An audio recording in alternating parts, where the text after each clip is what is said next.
generally approve it too, as long as you have like that backup info Bobby's talking about.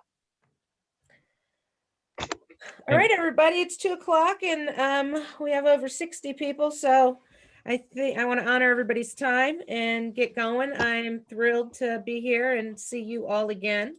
And we're just going to go ahead and, well, I guess I could say, does anybody have any questions or concerns lingering from last week?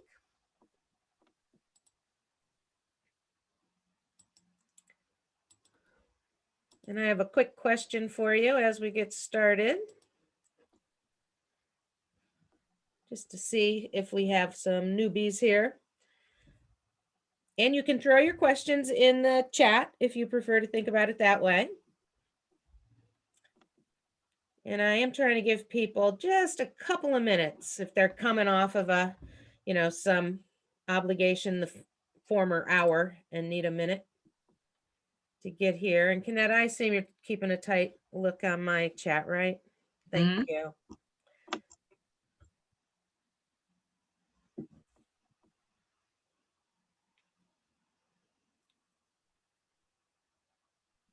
All righty. Well, I am going to go ahead and get started because I need to work my way through just a couple of slides up front, and before we dive into our new content for this week. And again, welcome. My name is Bobbi Beale. I'm with the Center for Innovative Practices at Case Western Reserve University. And I also have a consulting and training business called Life Adventures for All that is centered around adventure therapy and experiential education principles. So special welcome to all the AEE members. Hope to see you at the conference in a couple of weeks. And let me introduce my co-presenters, Kynetta Sugar McFarlane. Go ahead. Hi, I'm Dr. Kynetta Sugar McFarlane. I'm a clinical psychologist, and my areas of expertise are diversity, trauma, and gender affirmative care. Thanks so much. And Dani, are you out there? I'm here. Hello, everybody. Welcome back for those of you who are coming back. Let's see, a little bit about my background is that my passion is in diversity and inclusion, and I come from the corporate sphere where I worked on recruiting for a more diverse workforce in IT. So I'm not the psychologist of this group. However, I do have some background in that as well. We're overrepresented. It's okay. Indeed. I do have a master's in psychology too. I guess I shouldn't throw that out. True, you shouldn't. All right, well, we are happy to be here, even though the topic is quite hefty, and we are excited about what we have ready to go for you. But first, I need to say thanks to people who made this training possible. In the state of Ohio, this is a training that came out to help people who work with children and families in any of the service system of care industries or fields: social work, juvenile justice, behavioral health care, education. And you can see a lot of the departments along the bottom of this slide. And this, I found this to be such a helpful orientation to what's happening in our world right now. That I was a trainer, Train the Trainer for this, and now we're allowed to keep rolling this training out, which is why I had the opportunity to offer it for AEE. So we're happy to be here, and we think this is excellent material and timely. Most of you, I'm going to guess, we're at that. I should check my poll since I asked you, huh? 87%. We have 9 newbies, and everybody else looks like they've been here before. And so let me get through the housekeeping stuff super quick. Take care of yourself. This is a long and emotionally challenging and heavy kind of training. And so if you need a break, take a break. And we'll be here throughout the entire time. And we'll try to remind all of us to take care of ourselves. We're going to talk about painful things, and we're going to talk about difficult things. And if you need to turn off your screen, or if you need to move around, do what you need to do. I strongly encourage everybody to take deep breaths. It turns out, and this is both for the content and for the fact that we're sitting around staring at screens a lot, we don't breathe as deeply. It's almost like sleep apnea, and it's called Zoom apnea. And it's very helpful if you roll your shoulders back, open up through your chest, take a big deep breath in, and then blow out slowly, elongating that exhale. Activates your parasympathetic nervous system and helps you relax so that you can feel better through this. I also encourage you to turn off your self view. The weird thing about being on Zoom and all these social platforms all the time is that you spend time looking at yourself, and that's not normal. So as a matter of fact, I see myself staring at me in the corner, so I'm going to turn mine off right now. And passive participation is okay. If you're just here to listen along the edges, that's okay. And you are allowed to pass anytime a question is lobbed your way, or you don't want to put something in the chat, those sorts of things. You can be passive and get things out of this content. I'm still going to encourage people to participate to your fullest ability, because the more you dive into this stuff, the more you can absorb it and process it and make it part of how you live your life, and you activate what you want to move forward. There are a lot of ways to participate. You can throw things in the chat. We'll send you polls occasionally. We're going to do breakout rooms probably twice again. And this thing called annotation. And actually, I'm not sure I'm going to use that this afternoon, but we are going to do some online searching together. If you were here on day one last week, you know that we went over trauma-informed engagement, association and perception, and systemic racism. You probably, if you were here, my guess is one of the things you remember is the fish metaphor. The groundwater metaphor is the title of it, actually. And that usually sticks in people's minds. And when you're doing this kind of training, you're looking for stickiness. You're looking for things that they can hang on to, because later you'll feel like, I want to make this point about anti-racism, and you can't quite pull all the details together. And so we need the stories and we need the metaphors to help us organize this new information in our brains. But today we're moving into structural inequality and racial inequities, as well as exploring our own implicit bias, and ending the afternoon with some personal and program strategies that you will be a part of creating together. And that takes us up to the beginning of our learning simulation. And so I want to pause and ask, do we have anything in the chat or anything that you would like to address, Dani or Kynetta? No, I'm just trying to help people that are emailing in about needing the link again. Okay.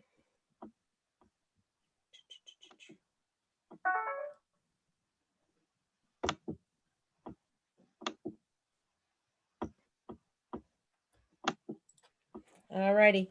Then next, and I'm happy to get to this part, but it is, it's one of, it has a lot, it's packed with information. And so sit back and get ready for sort of a little onslaught of information. We're going to do this racial wealth gap learning simulation together.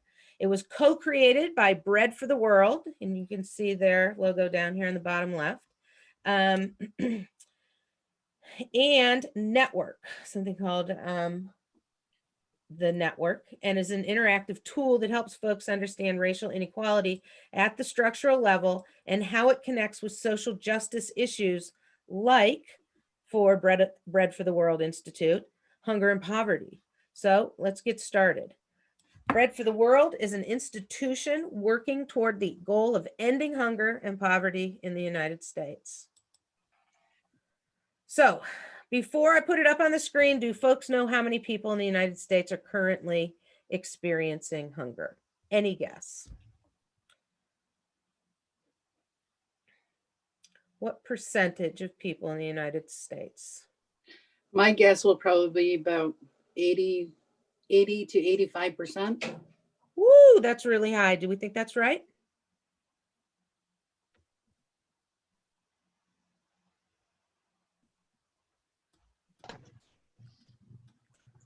Oh, I see the chat is going. Yep, the chat is going. You've got everything from I see the high 20 to 70% is what I'm seeing. 20 to 70, I agree. Okay. Yep, and it sure is tough, especially right now because of the COVID. Yep. Yeah, because these numbers don't take into consideration the amount of people that have probably been pushed into poverty due to COVID. True, true. So, and because of that, I have to say this PowerPoint was completed prior to COVID. And so this, you're right. These numbers are probably not as dramatic as they are today in the United States. Currently, the US has over 41 million people who face hunger. And that would be about the same as people living below the poverty line. 40.6 million people live below the poverty line. That's about 1 in 8 households, and down from 1 million people last year. So we were, prior to COVID, heading in the right direction in terms of decreasing poverty levels in America. The numbers don't tend to change annually. However, this is an unusual annual thing. I mean, it's not an annual thing. The COVID thing is going to rock all of these numbers. So you can just sort of assume that there's some percentage worse than anything that we're looking at here. It's a fact that many might not know that 1 in 2 American households face hunger or poverty if they lost a job or got sick. And that's what's happening right now. This is called liquid asset poverty. This means that about 50% of Americans can become poor, which really expands the scope of food insecurity. It means that hunger is something that is not only low income households at risk for, but it goes beyond that.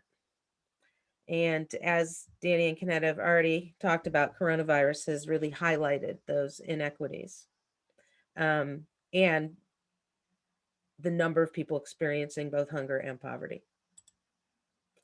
When we drill down into the numbers, we see that communities of color are at least 2 times as likely to face all 3: hunger, living below the poverty line, and being 1 paycheck away from becoming poor.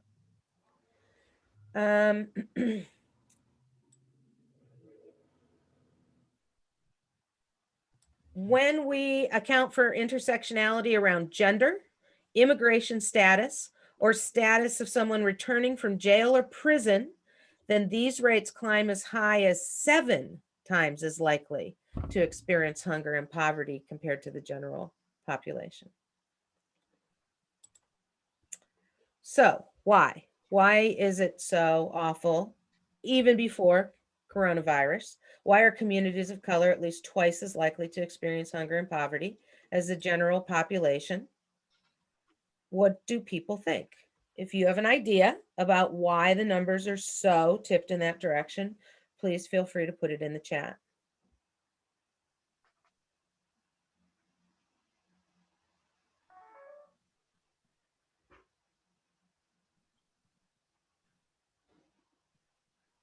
Systemic racism is one answer.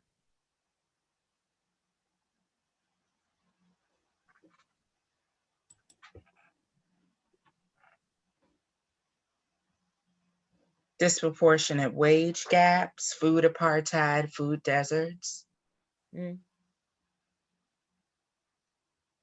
Policies that have denied people of color the ability to accumulate wealth. Not enough resources. Discrimination in housing and wages, cycles of poverty. Inability to save financially.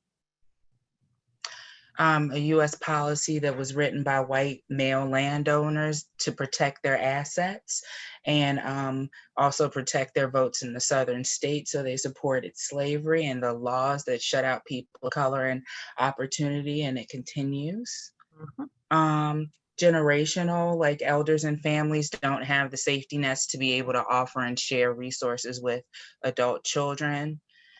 Cumulative consequences of oppression, racism since the time of slavery, disproportionate educational resources, accessibility, multi-systemic issues of racism, discrimination, and law, medicine, education, etc., redlining.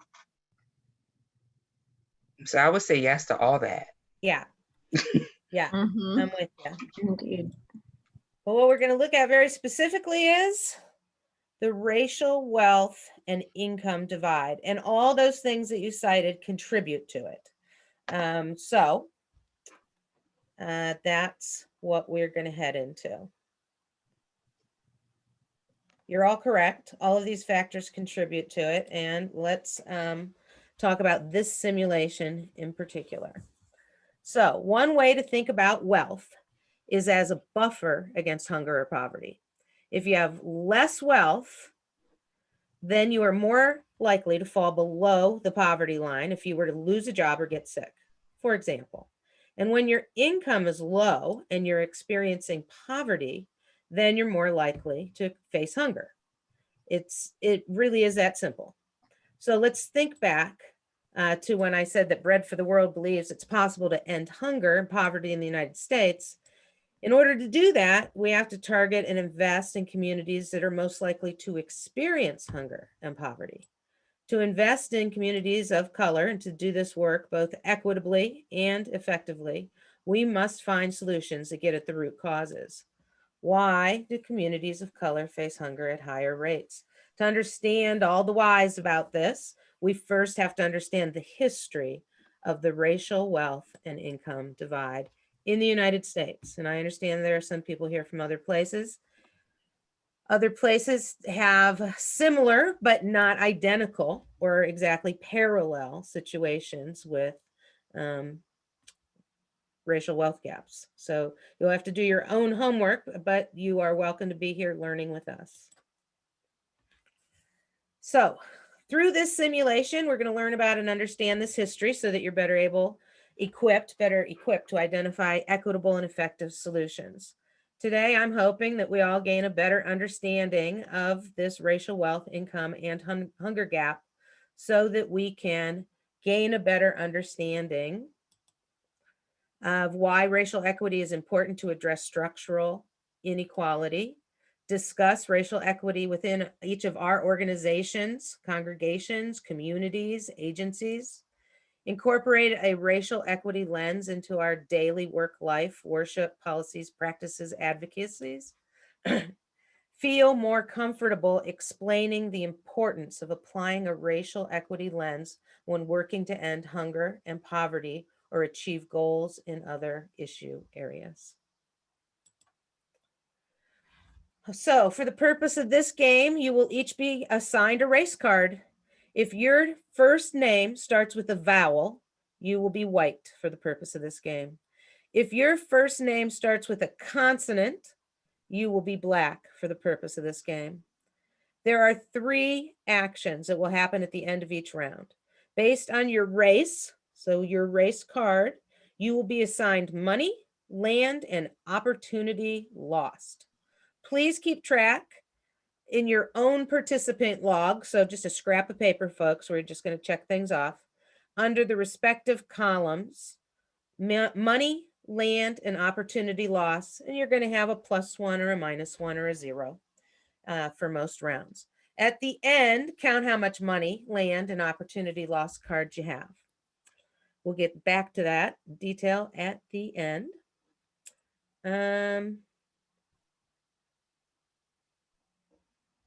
Yep, took care of all that. And here we go. All right. So our first policy is Andrew Johnson's land policies and sharecropping, 1865 to 1880.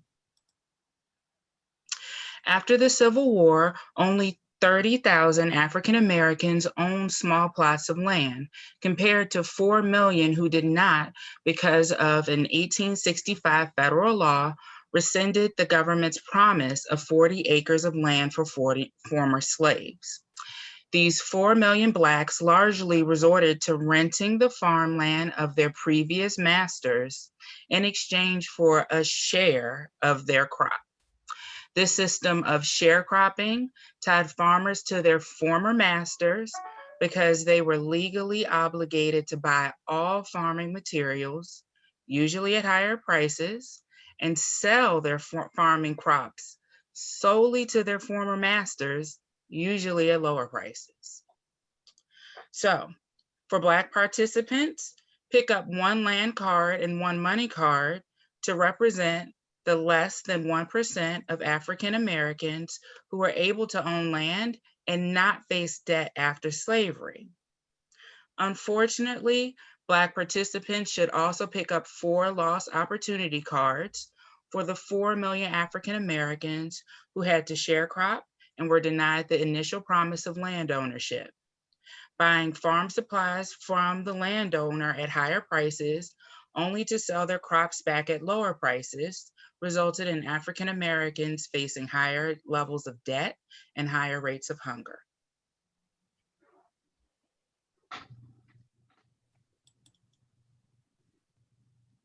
All right, so everyone should have marked down for their cards that they received. And I'll be doing policy number 2, which is land seizures, which began in 1865 and continues to this day. From 1865 on, Blacks could have their land seized to pay sharecropping debts, or simply because white landowners declared that Black farmers or businesses were in debt. Blacks could not fight these charges because they were legally prohibited from suing whites in court. In addition, from 1949 to 1970, 1 million people lost their land to abuses of the power of eminent domain, which allows local governments to seize private property. A lot of that was putting in the highway systems across the country in different areas. About 70% of these families were African American. So for your actions for white participants, and white participants are the ones with vowels at the beginning of their names, I believe. So white participants pick up 1 land card and 2 money cards for having the legal ability to seize the land of Black farmers and business owners, increasing your income and reducing your vulnerability to hunger. And then for Black participants, return a land card for the land lost under the land seizures. Also return a money card for the tens of millions of dollars lost from no longer having land to help earn an income and grow food to eat.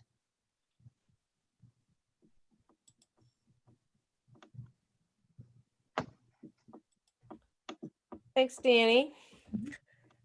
Policy number 3, the National Housing Act of 1934, Part 1. Policies under this law guaranteed federally backed loans to whites and legally refused loans to Blacks and anyone else who chose to live in or near Black neighborhoods. This practice, known as redlining, targeted entire Black neighborhoods and identified them as Grade D. This made it nearly impossible for appraisers in the private sector to do business in Black neighborhoods because all the residents were considered bad credit risks. So white participants pick up 1 land card and 1 money card for the equity gained in purchasing homes not near Black neighborhoods. Equity increase a family's ability to save for future needs. Black participants do not pick up any land cards because of the inability to purchase homes. Do not pick up any money cards since it was illegal to lend to Blacks, preventing them from building equity and weakening their ability to save for future needs.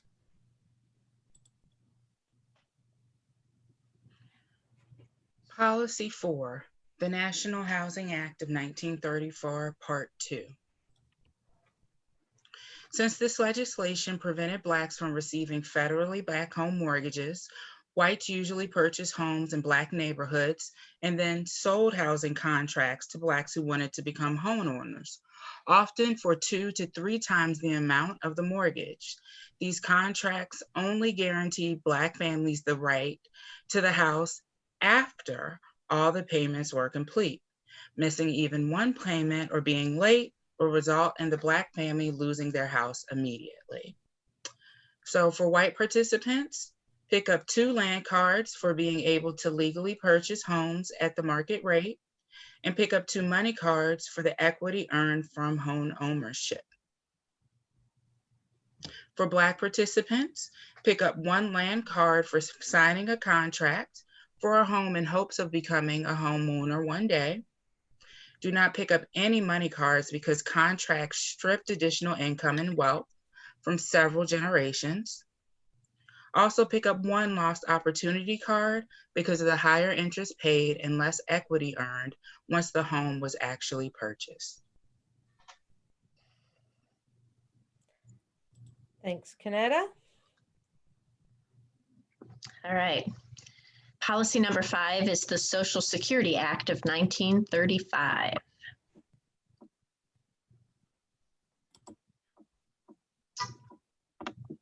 This act excludes farm workers and domestic workers who were predominantly Black from receiving old age and unemployment insurance. Although Social Security was meant to help those affected by the Great Depression, and African Americans were twice as likely as the average American family to face hunger during this time, 65% of African Americans were ineligible to receive Social Security.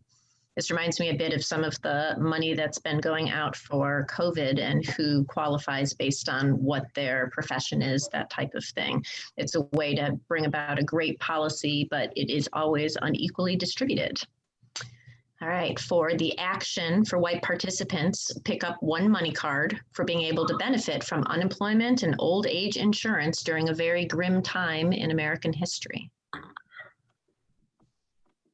And for Black participants, pick up one lost opportunity card for the inability to benefit from unemployment insurance, even though African Americans were between 2 and 3 times as likely as whites to experience poverty and hunger.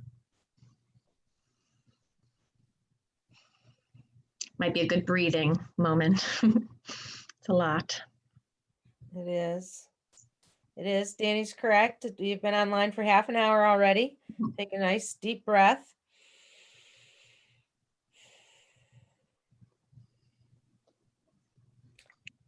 And we'll move on to policy number 6, the Fair Labor Standards Act of 1938.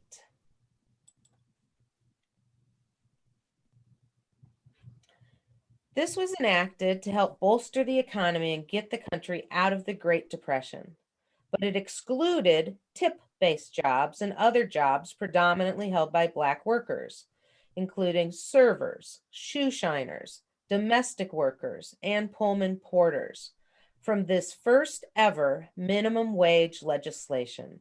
Even though the Black unemployment, hunger, and poverty rates were at least twice those of whites during the Great Depression, the very policies meant to alleviate economic strain were withheld from the Black community. White participants pick up one money card for benefiting from the minimum wage to make their families less vulnerable to hunger and poverty. Black participants pick up one lost opportunity card for being stuck in tip-based occupations that did not offer a minimum wage to help families survive during the Great Depression. This made it even harder for them to get back on their feet and build for the future. Policy number 7, the GI Bill of 1944. This was enacted to help World War II veterans adjust to civilian life by providing low-cost home mortgages, low-interest business loans, tuition assistance, and unemployment insurance. Unfortunately, Black veterans were excluded from many of these benefits. White participants, pick up 2 money cards and 1 land card for the opportunities you received, such as government guaranteed housing loans, which helped to build the American middle class. Black participant, only 1 Black participant picks up a money card. So you can choose if you're the Black person that picks up one or who doesn't.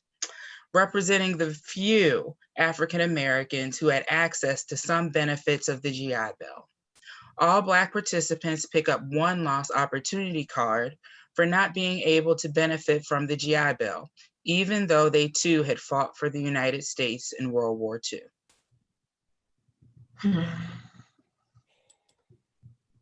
Yes, this simulation makes me upset, angry, just to let everybody know. Well, and I've studied this for years and know a lot about the history, and there's still details in here that I wasn't aware of, and it always gets me. And as one of the nice feedback that we got about this is, and part of the thing that upsets me is that I knew all this stuff. And so it's upsetting when this is very commonplace to you, and for other people, it's very new information. Yes.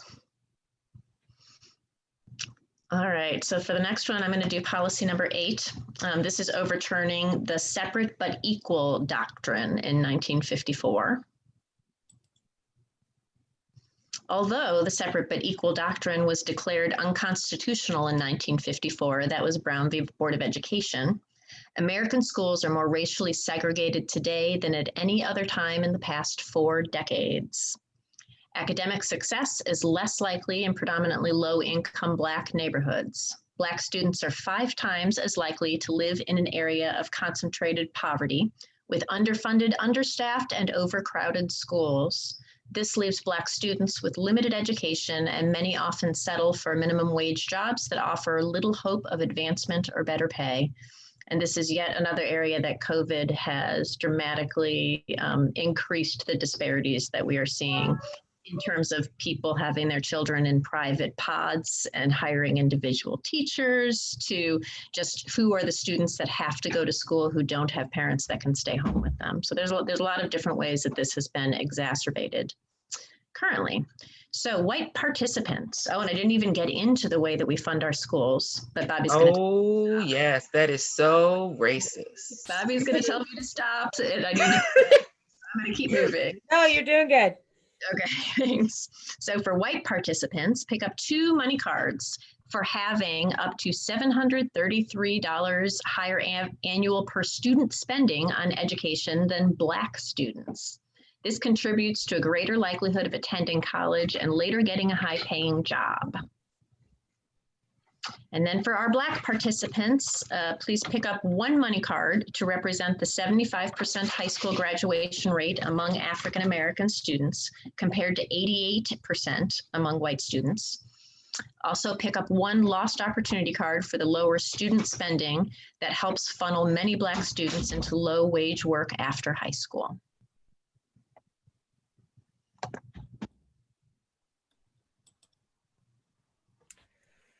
Policy number 9, subprime loans. 1970s through today. So starting in the 1970s and continuing today, the private sector issues subprime loans, loans with higher interest rates to Black families almost exclusively, regardless of a family's income, education, or good credit history. As a result, Blacks continue to unfairly pay more for homes of the same value as their white counterparts. This increases foreclosure rates among Blacks, which also contributes to higher food insecurity levels. White participants, pick up 2 land cards and 2 money cards for securing good interest rates on homes.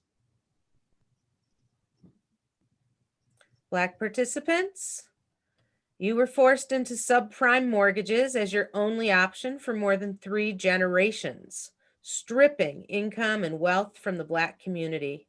High-income Blacks were 80% more likely to lose their homes than high-income whites when the housing bubble burst in 2008, and 240,000 Blacks lost their homes. Therefore, Black participants pick up only 1 land card and 1 money card. Policy number 10, the war on drugs, 1971 to present day. The war on drugs, initiated in 1971 and continuing today, widened the racial gap with policies targeting Black and brown communities. Although rates of using and selling drugs are comparable across racial lines, Blacks are up to 10 times as likely to be stopped, searched, arrested, prosecuted, convicted, and or incarcerated for drug violations as whites. Since this means that Black families are up to 10 times as likely to have a family member sent to prison. They are more than 10 times as likely to fall into hunger because of incarceration. White participants return 2 money cards for the more than 180 billion in tax dollars that it costs to maintain a ridiculous mass incarceration system. Also pick up 1 lost opportunity card, since these taxpayer dollars could instead be used to support programs that end hunger and poverty in the United States. Black participants. Combined debt and property depreciation increases hunger and poverty rates within the Black community. Return 2 money cards for being more likely to be incarcerated than whites, and on debts of about 13,000 per household in fees and court costs when a family member is incarcerated. Return 1 land card for the estimated 11 billion in lower property values in many African American communities caused by the return of large numbers of people from prison or jail. And this, the war on drugs and the incarceration is very much involved in voting, because a lot of people have their voting rights stripped once they are incarcerated. Yes, plus there's a lot of people that are in jail just for not being able to pay bail. The movie 13th is, I highly recommend it to learn more about the entire system and how people are falling into this. So they're falling into it sounds almost voluntary, being thrown into this.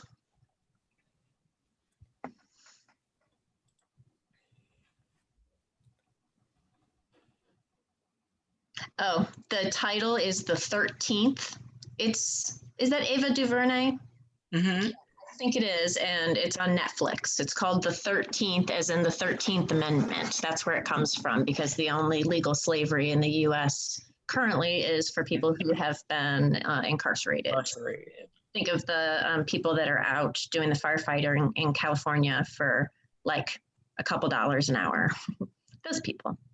All right, so policy number 11, we're going to continue talking about the prison and incarceration. So life after incarceration, the consequences of the war on drugs. So we'll look at the present day a little bit more. When people are released from jail or prison, they are hoping for a second chance, but they face more than 48,000 separate restrictions known as collateral consequences. Some examples of lifelong penalties include being denied the right to vote in some states, being prohibited from applying to higher paying jobs, being ineligible to participate in social safety net programs such as SNAP, the Supplemental Nutrition Assistance Program, which was formerly known as food stamps, and other restrictions such as being banned from getting a barber's license. Since Blacks are up to 10 times as likely to be stopped, arrested, and sentenced, they're also 10 times as likely to face these restrictions. And there's many of them. I just mentioned the one in California where we have a lot of people, incarcerated people, fighting the fires. And it was only recently that the law was changed where these people who have been doing firefighting, who are really knowledgeable and have this skill, were not allowed to be hired as firefighters once they left prison. And this has, I think by executive order of the governor, just was changed so that they can be hired. So there's some good movement out there, but not nearly enough. So for Black participants, there are 5 times as many Blacks as whites returning home with criminal records. So pick up 2 lost opportunity cards to represent how Black communities are more likely to fall into hunger, because so many returnees are unable to reintegrate into society, get a job, and or access SNAP benefits. Thanks, Dani. Policy number 12, employment discrimination, present day. Although racial discrimination in the workplace was legally abolished in 1964 with the Civil Rights Act, racial discrimination continues among all educational levels and job sectors. For example, Blacks are twice as likely not to be called back after they complete job applications or interviews. In addition, the gap between the hourly pay of Blacks and whites has grown from $3.55 an hour difference in 1979 to $6.73 an hour difference in 2016. White participants pick up 2 money cards for being twice as likely to receive a callback for a job and for earning an average of $14,000 a year more than your Black peers. Black participants pick up 2 lost opportunity cards for being twice as likely to receive a job, for being 2 times less likely to receive a job callback, and for earning an average of $14,000 a year less than your white peers. Doing the math shows that racial discrimination in the workforce costs Black workers at least $600,000 over the course of their working years.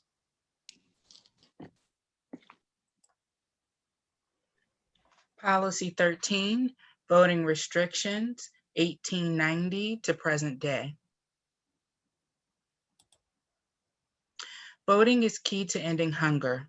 As early as 1890, Blacks faced organized campaigns to prevent them from voting, including biased literacy tests, poll taxes, and lynching. In 1965, the Voting Rights Act passed, making efforts to prevent voting illegal. But today, people returning from jail or prison who are disproportionately Black are denied the right to vote in many states. In addition, as recently as 2017, states have proposed voter ID laws, which will require voters to have government-issued identifications. It is more difficult for African Americans to obtain these. 1 in 4 face barriers compared with 1 in 10 whites. Barriers include, for example, having to pay up to $150 for an acceptable copy of a birth certificate and Social Security card, travel costs, and time taken off from work. And recently, like one of the things that we've all been seeing on television is these long lines that people have been standing in. Black people are 30% more likely to be standing in one of those, 30% more likely to be standing in one of those lines more than 30 minutes. And 74% of Blacks face standing in long lines in terms of where your neighborhood is associated with. So one of the things that we do see in terms of racism, in terms of voting, is just how long it takes you to just be able to vote when you legally can vote, when they don't do all those other things too. Having somebody stand in line is a form of racism. So for Black participants, pick up 1 lost opportunity card for being prevented from voting in the early 1900s, when the vote to Black people might have prevented some of the harmful laws mentioned in this simulation from being enacted. And 2, still face voting restrictions that disproportionately impact Black communities and weaken efforts to improve policies that end hunger and poverty. Thanks, Kynetta. Thanks, Dani. And how many money cards did everybody end up with?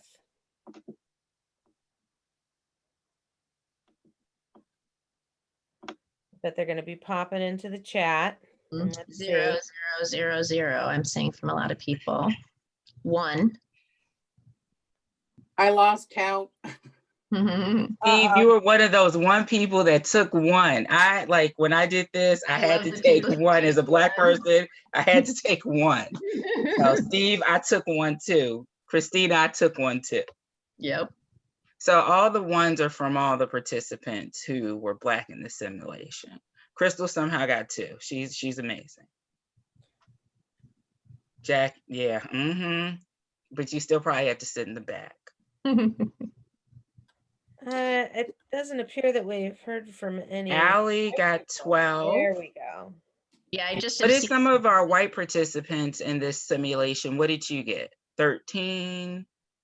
Any other white participants? What were some of the numbers you got? I think I got 12.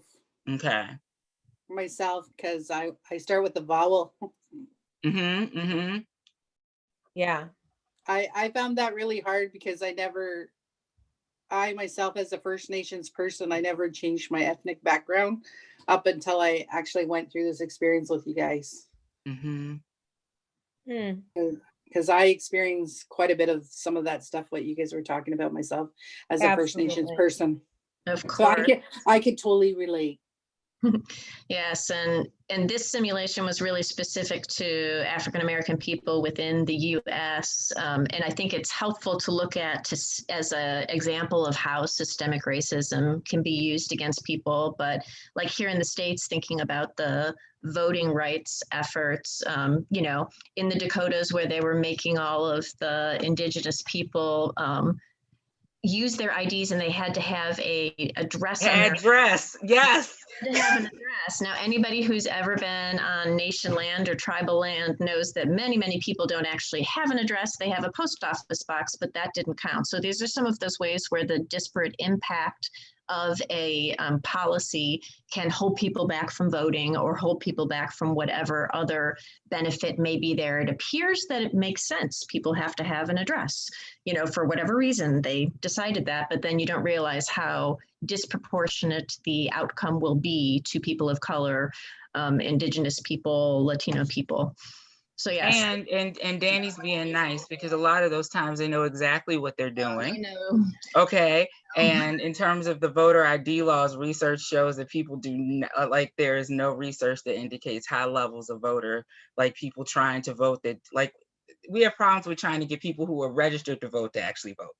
Right. There are no high numbers of people out here trying to like rush the polls. There's no research for that. And they always bring up these like very like nonsensical, because there's nothing behind it, things about why we need these voter ID laws, because there's all these people trying to vote that I don't know where they are, but they're all trying to get in there and vote illegally. And so that's why we need a lot of these laws. And a lot of that is fictitious. They know exactly what they're doing. Right. Well, just All like right, when, ladies, let me. can I talk about Dakota getting 4 senators because they just wanted more senators, and so they split it into South and North? I've got a lot of things, but I will let you move Thank on. you. Let's get back to our Me and sugar. racial wealth gap conversation. This what we've come up with is a 13-to-1 ratio of the average net wealth. And how many of you think this ratio is accurate in real life? Do you think it's 13-to-1, or do you think it's lower or higher in the United States today? I'm guessing it's probably higher. Are you guessing that because of COVID? Yes. Yeah, I would agree with you. And so my data is going to say that this is exactly what the ratio is, but this is pre-COVID. And so it definitely was 13-to-1. And we do know that COVID has impacted communities of color significantly more in terms of like jobs, in terms of exposure to COVID in and of itself, that there's been a very big like gap there. So it would make sense for it to be reflected in this wealth gap. Yeah. And pre-COVID, I believe it was 14 times. I just had this similar data presented in my class on law and structural racism last week. So. All right. So pre-COVID in US dollars, white households have a net worth 13 times the net worth of Black households. I want to point out that this is not what every white family or every Black family has. Most likely, few, if any, actual families have this exact ratio. It's the typical amount, though, for the household that falls in the middle of the wealth spectrum of either Black or white. We use this to illustrate the overall impact of federal policies that either enable different communities to build wealth or hinder and prevent them from doing so. It also explains today's levels of food insecurity in the Black, Indigenous, and other people of color communities. All right, I have one more question for you. For the most food insecure households living right at or near the poverty line, so not households who have any income particularly, do you think there's the same wealth gap? Do you think it's a 13 or 14-to-1 ratio?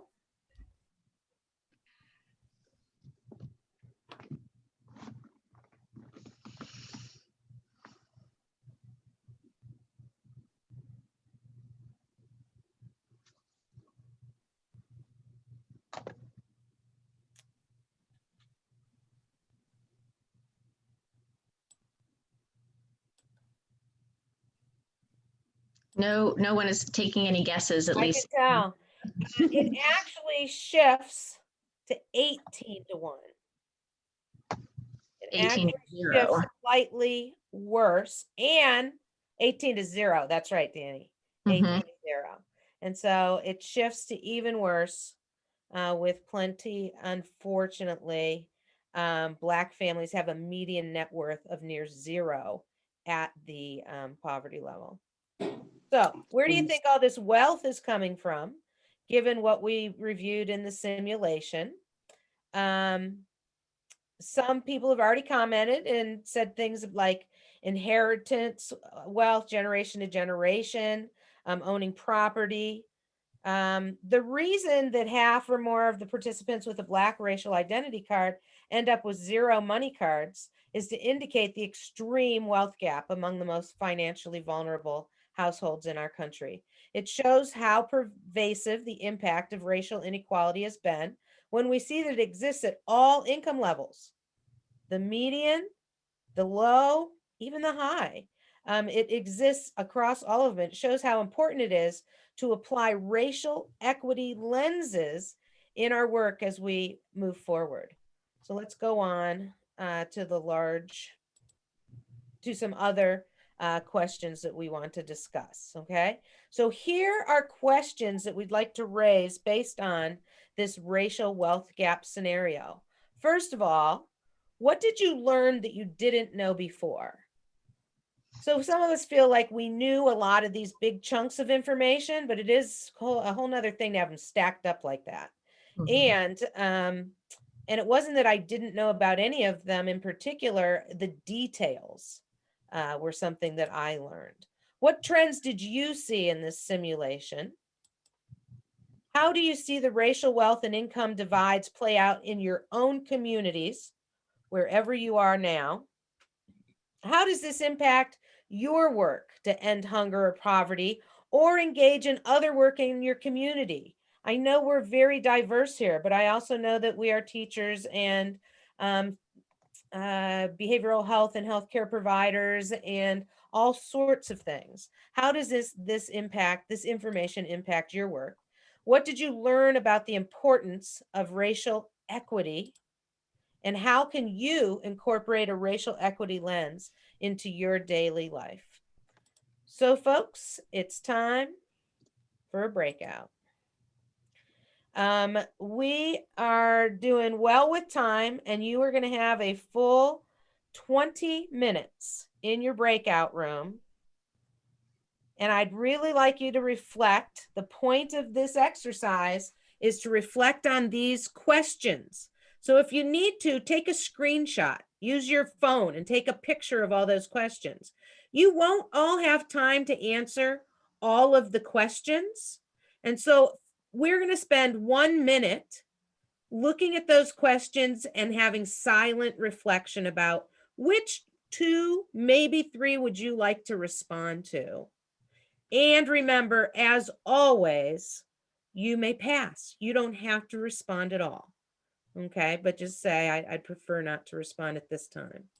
So we're going to have a moment of silence here while you reflect on some of this stuff before we move into those rooms.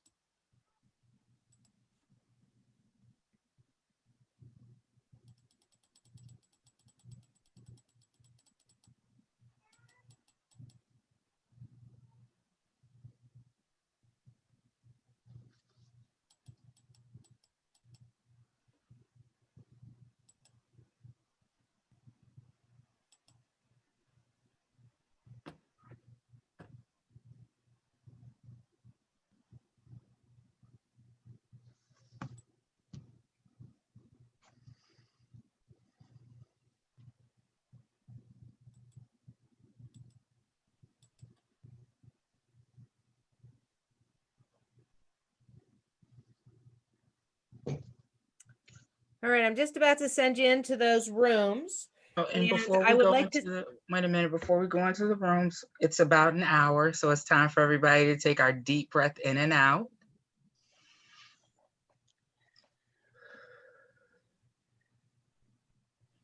Go ahead, Bobbi.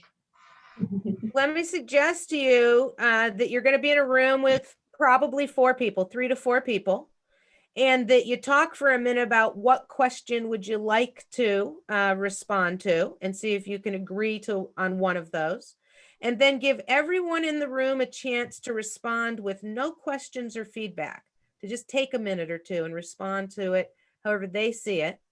And then once everybody's had that opportunity for 1 to 2 minutes each, then you have kind of a free for all response, because somebody may have inspired some other thoughts in you. And then if that conversation dies down, pick up another question. See if you can do it that way. But I really, reflective work can be hard, and some folks may be triggered by all the information we went through. And so help each other, catch each other. Don't, let somebody ramble on. Take turns and respond to the question, and listen carefully to what other people have to say as well. Thank you.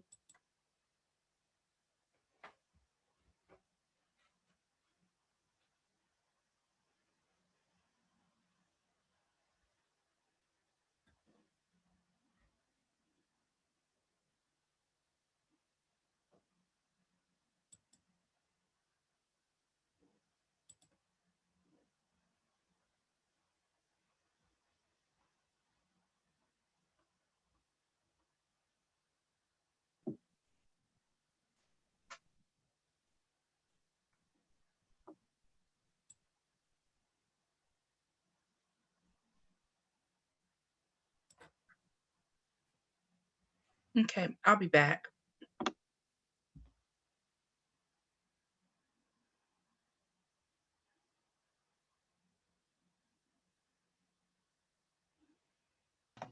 I was in a room with Tony Alvarez, so I had to talk for a while because I got so excited.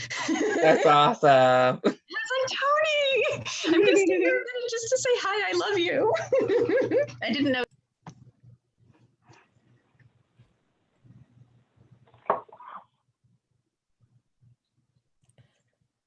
Hello, Terry Turner.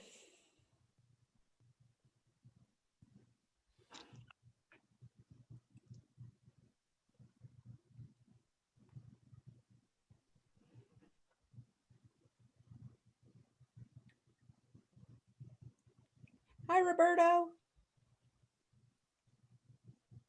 Hi, Bobbi. Good to see you. Thank you.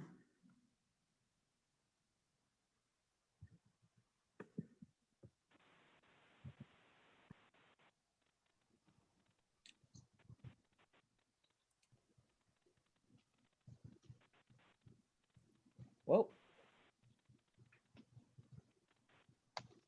Okay. Welcome back, everybody. First of all, I hope you had thoughtful, productive, reflective conversations. And if there are things that you'd like to share with the larger group, feel free to put those comments into the chat. If you would like to access this simulation yourself, perhaps to use with staff or students, you can go to bread.org/simulation, and that's where you can find it. But for right now, it's time to take a break because we've done some work. We've learned some things, and we've reflected, and we've shared. I strongly encourage you not to sit there and answer emails or do work, which I know most of you will do. Try one of the many different options I suggest for you. Stretch, go outside for a few minutes, meditate, journal, connect with a friend. You saw some people here, you could give them a buzz. Hydrate, take a walk, have a snack. No matter what, I'll see you back here in 15 minutes at 3:45. Oh, I didn't mean that. 3:35. See ya.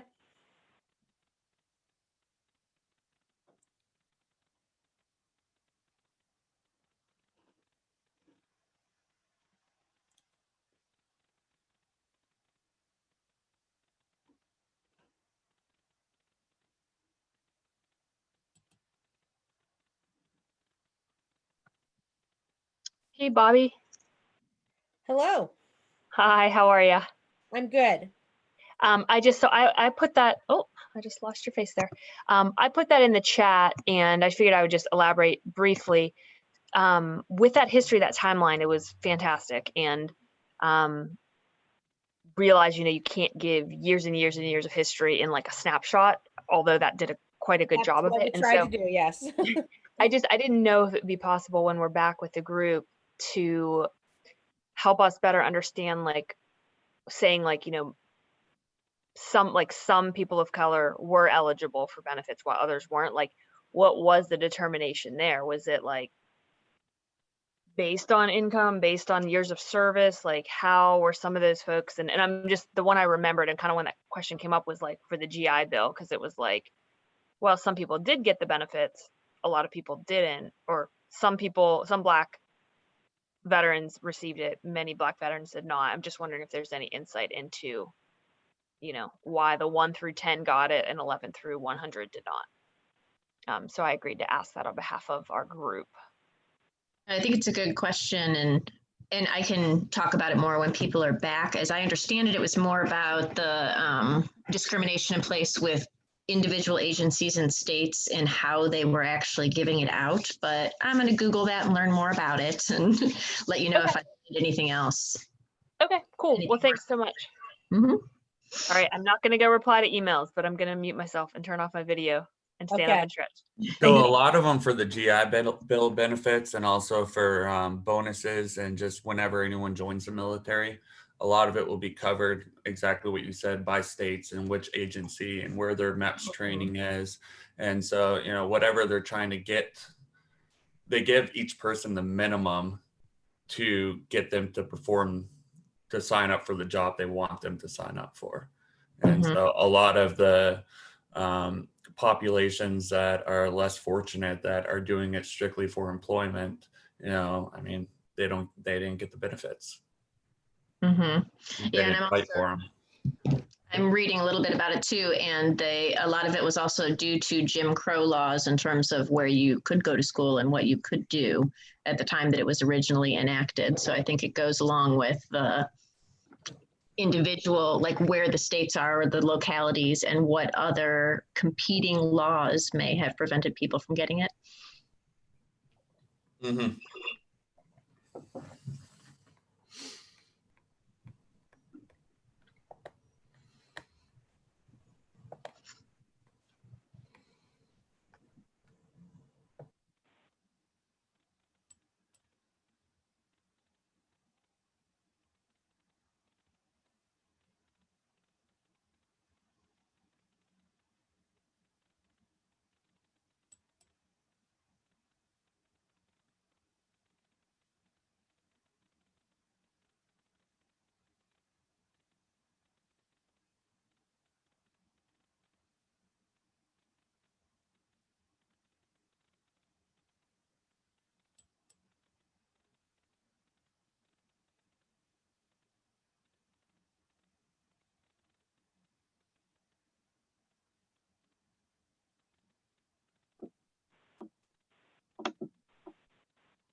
Hey, I saw the question in the box.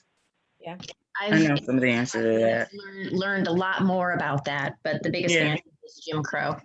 Yeah, part of it wasn't that the law wasn't equitably applied because it was up to like who was actually applying the law.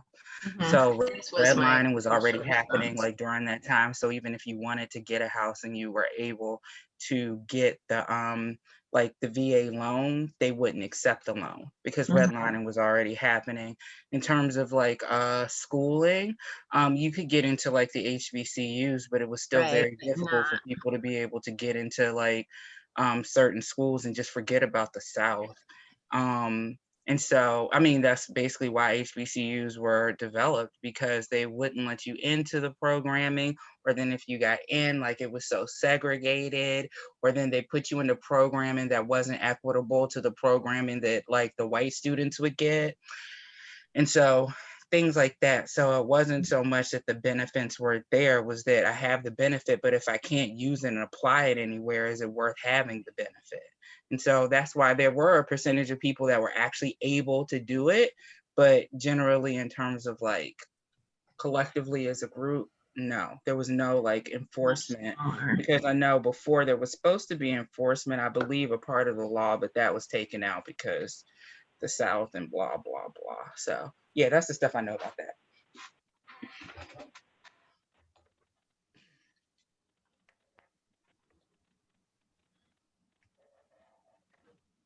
Okay, I guess I'll go meditate. All right, thanks. I'll pause. I just came back and I was like, oh, there's a question on the screen.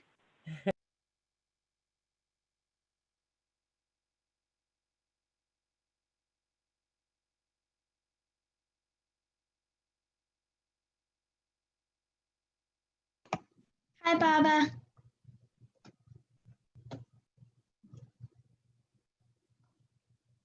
Maybe she's going potty. That's my guess. Welcome back, everybody. Hello, Blaze. Hope you're doing well. I think we're ready to roll. It looks like, you know, some of us are back and other people will join as we go. And I want to remind people that you just got through a big chunk of information that we wallowed in for a little while, and that you had time to reflect and share with some friends or colleagues or even strangers in your small groups. And if you have some thought niggling at the back of your mind or something that you want to share with us or a question you want to ask, please put it into the chat. We welcome those conversations. And I'm going to go ahead and start moving through the rest of our afternoon content. I'm going to apologize in advance that we're going to look at a little chunk of information about how these things show up in my area of the world. In Ohio, what does this look like? But really, because in order to understand that racial inequity isn't a problem everywhere else except where you are, because you just don't quite see it or it doesn't feel as pressing to you, we explore each of these different areas really briefly in terms of data in Ohio.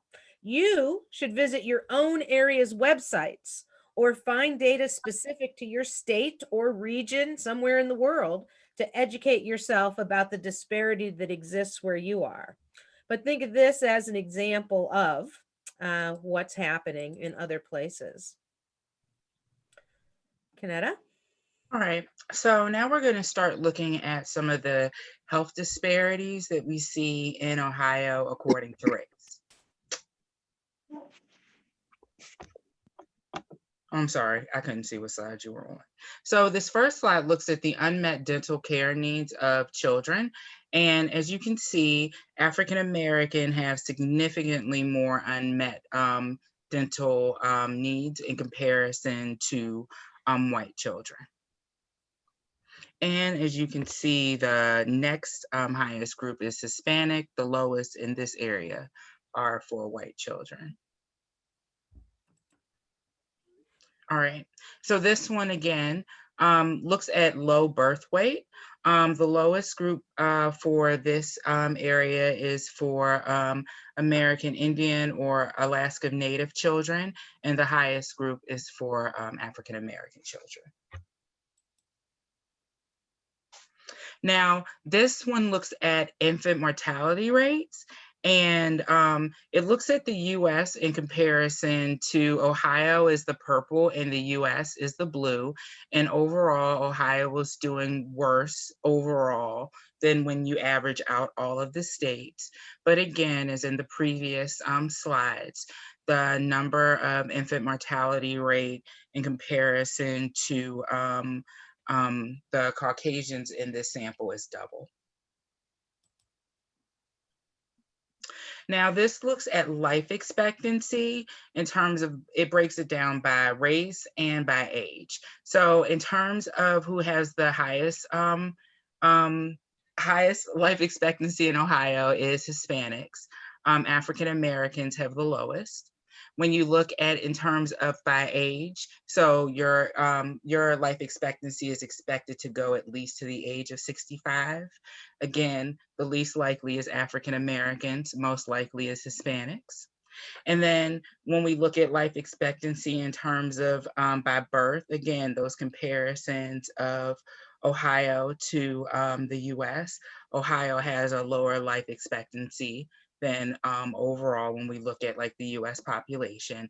But out of the group that has the lowest expectancy, it's in African Americans.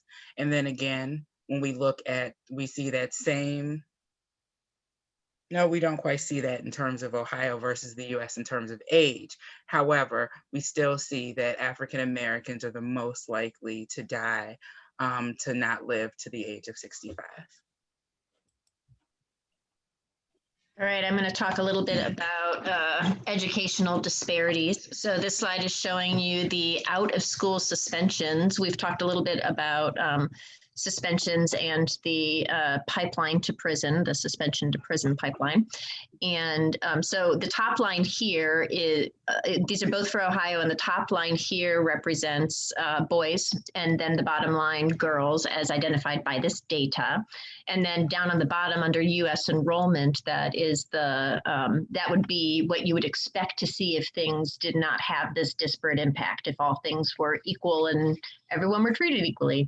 And so what you see is basically overrepresentation by Black and African American students, especially for males. You see that much more for males in this area, and also much higher for Native Hawaiian or Pacific Islander, and then also for American Indian or Alaska Native. You see a vast misrepresentation there. Go ahead, Bob.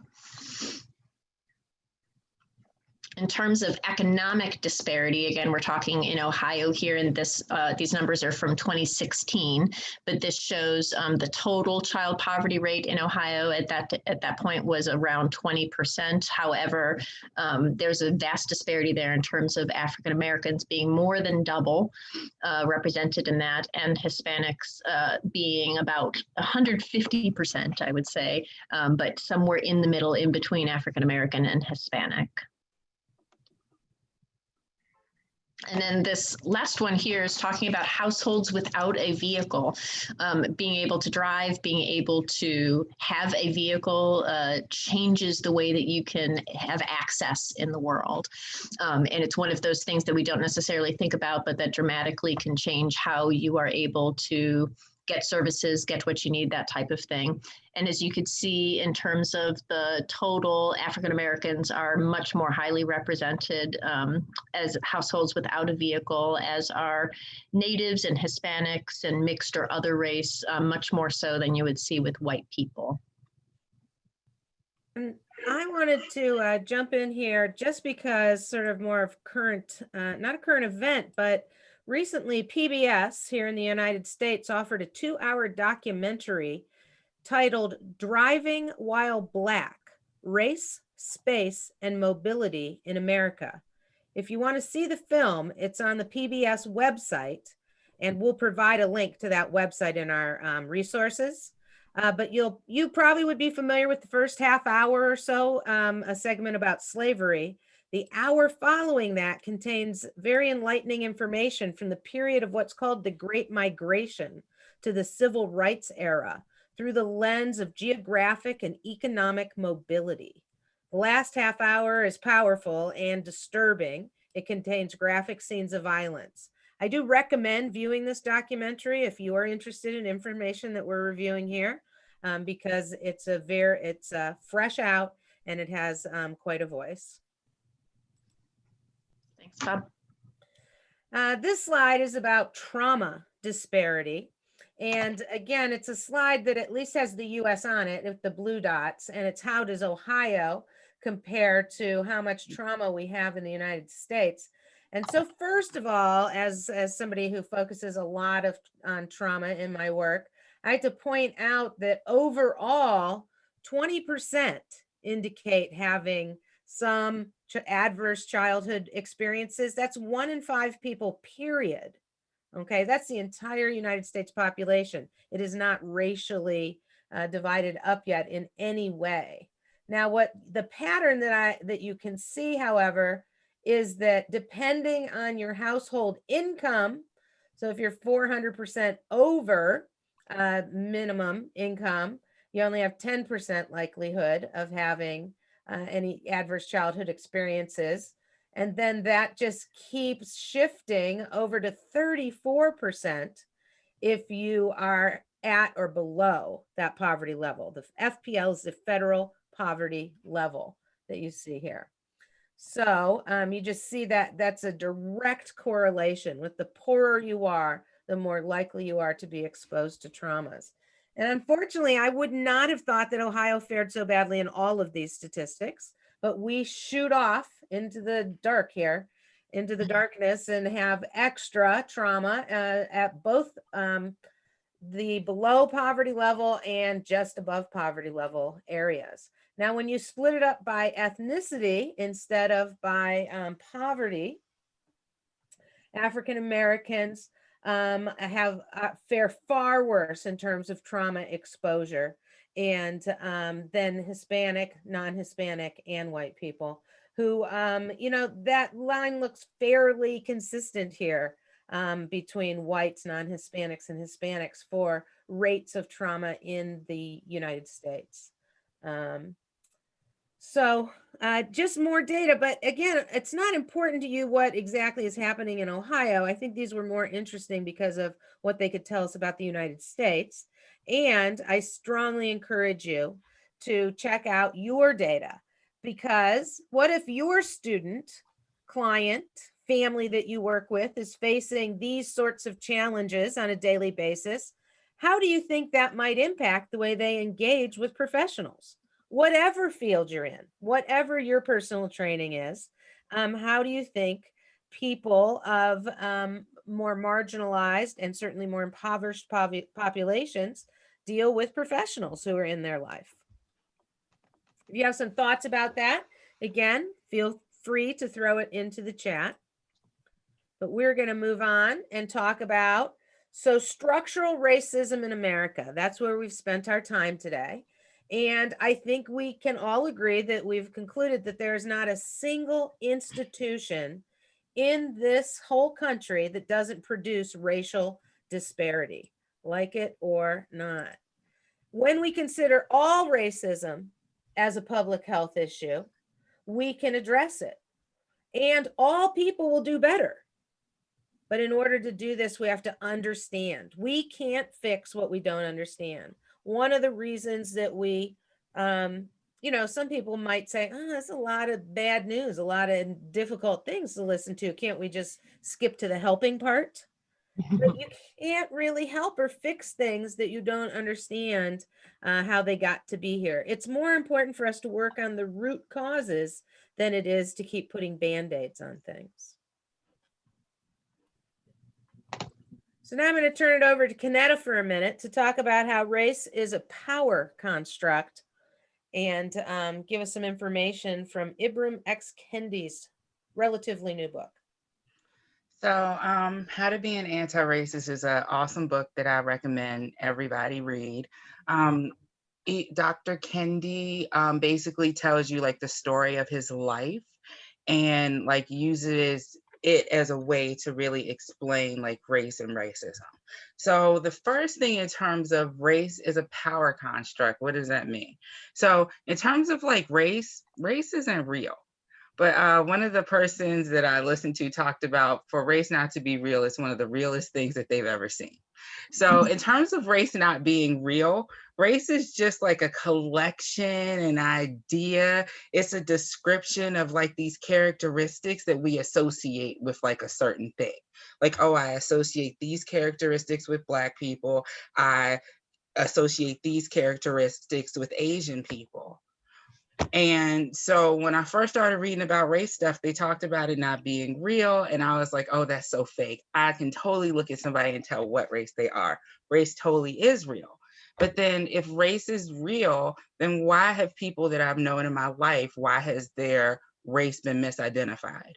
If race was real, I should be able to walk right up to somebody and look at them and be able to know exactly what race they are. So in terms of that part, race isn't real. Race was developed as a power construct. And that power construct is what white supremacy is. So in terms of power construct, in most Western European societies, to be white is at the top of the power construct, and to be Black is at the bottom of the power construct. And even things that are associated with white are better than things that are associated with non-white. And so when we think about power, let's think about like European monarchies, right? So Meghan Markle, when she got married to Harry, she was a commoner. When she marries Harry, she now becomes like some duchess of something or another, right? So in terms of that stuff, she gets some power just like he has power. That does not happen in race. If a white person and a person of color gets together, if it was just like the monarchies, then the child should be considered white. That doesn't happen in our power construct. The child is considered a person of color, which is below white. So the way that our power construct is, it keeps whiteness at the top. So can I get a do? So we understand that part. Race is a power construct, and all construct just means is an idea. It's like the box, it's an idea, right? So a racist idea is that any one group is inferior or superior to another. So a racist idea means that I assume that there's any difference between us just due to our race. And so someone is a racist if they support a racist policy. And racist policies are things that in terms of a specific action. So like most people, the easiest one that people get is like what everybody calls like the explicit bias. So it's like calling me like the N-word. Everybody really gets like to do a racist action really bad, to express a racist idea that Black people are not as good as white people, or Indigenous people are not as good as Black people. That's expressing a racist idea. But the thing that most people do not see and don't get is that being inactive when racist things are happening is being racist.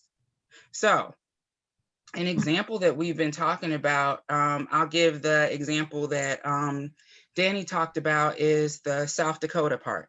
When South Dakota and North Dakota, let's say that they really did want to, let's pretend that they really did want to make voting more equitable.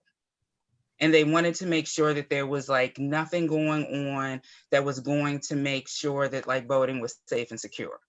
When they put up this policy and it negatively affected all the Native Americans, then it becomes a racist policy, even if that wasn't the intent. Mm-hmm.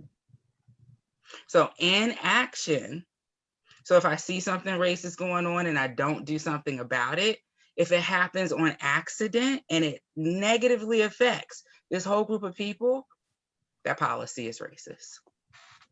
Next one. One more thing I want to say about this one, Kynetta, is Kendi spends some time talking about you can be racist and you can be anti-racist, and many of us are both of those things in the same day. But you can't be not racist. Once you take that passive route and you do inaction, you are racist. Yeah, like once you recognize what you're doing is racist and you don't do anything about it, you're being racist. The other thing that comes to my mind is that the policies are set up with the values and the needs of the person creating the policy. It protects them, and it's not really the needs of what was supposed to be done. Exactly. And so yeah, it's hard. Like I usually try to study the policies, and if I'm up against something, I use the policies back on them because I'm using their own words against them. And that's why processes should like one of the things in terms of being anti-racist is why you want to have a diversity of people in the room. Because when you have a diversity of people in the room, you can see policies through different lenses. And then you have more of a likelihood to actually develop anti-racist things. So an anti-racist person is somebody who supports anti-racist policies. And so what I just did was express an anti-racist idea in terms of one of the reasons why we want to have diverse spaces is so that we can see things through different lenses, is so that I don't do this thing in terms of like thinking that it's really good idea to put this factory here and don't think about the fact of like, what about the people in this community and the fact that there are already all these factories here and there's cancer in this area. If I had a diversity of people in the room, then maybe that's something that I would see. So in terms of being an anti-racist, you're an anti-racist in terms of when you express anti-racist ideas, and then also when you're doing anti-racist things. So in terms of me being anti-racist, part of that is doing this training. All of us participating and being active in this training is part of being anti-racist because we are incorporating these ideas in terms of ways to not be racist. Next one. And so one of the things that we know is that racist policies lead to racial inequalities or that racial inequities between racial groups. And so when you have all those policies together, that is the definition of systemic or institutionalized racism. And so racism is when we have a racist idea and then that racist idea becomes a policy. And that is the racism that we'll see in our system. And one of the things that we know is that racism is what leads to the racial inequalities between groups. Mm-hmm. And racial inequalities overall is when we're not seeing two racial groups as equal. Prior to the 1600s, people were looked at as in terms of cultures. So it wasn't that my group was better than your group, it's that my culture is different than your culture. And so one of the examples I give about like with Black students is that if you're a Black person, you often feel like, oh, Black people can dance like really like well, and white people really can't dance as well. And that's because Black people are really good dancers. Mm-hmm. Well, most of the music in the United States is based off of like an African drum. And so if it's music that is based off of a drum beat that's like historically a part of your culture, maybe that's why your culture is better at dance and not just because Black people are better than dance. Maybe it's because it's associated with your culture. And so that's a different way of like looking at things in terms of, I'm not better at this just because of the fact that I'm Black. I'm better at this because this specific style, although it's transformed, is very much the same as what was traditionally done. There's just some difference in terms of how it's applied. Does that make sense? Yep. Thanks, Kynetta. So as we move from realizing factors that might influence our engagement with people that include poverty and racism, we want to move into how to recognize our own bias and respond differently. But first, let's reflect for a moment. What individual experiences might influence engagement? You know, we're looking at policies, but you have to think about how that impacts real people on both sides. Real people on both sides are part of this culture, whether they choose to be or not. What cultural and historical issues might influence family engagement or engagement with any of your students and clients? Because what we know is that behavior has meaning, and that meaning might be different than what we've assumed. And so you have to start thinking about what other meaning is possible so that you can craft new responses, use our privilege to create new experiences for people within our field and systems. and look for each of us to commit to doing their own part to change other people's experience with our agencies or systems. So the question that I'd like you to think about for this slide is, what challenging behaviors have you experienced when trying to engage people or families? And what might be a new interpretation of those behaviors?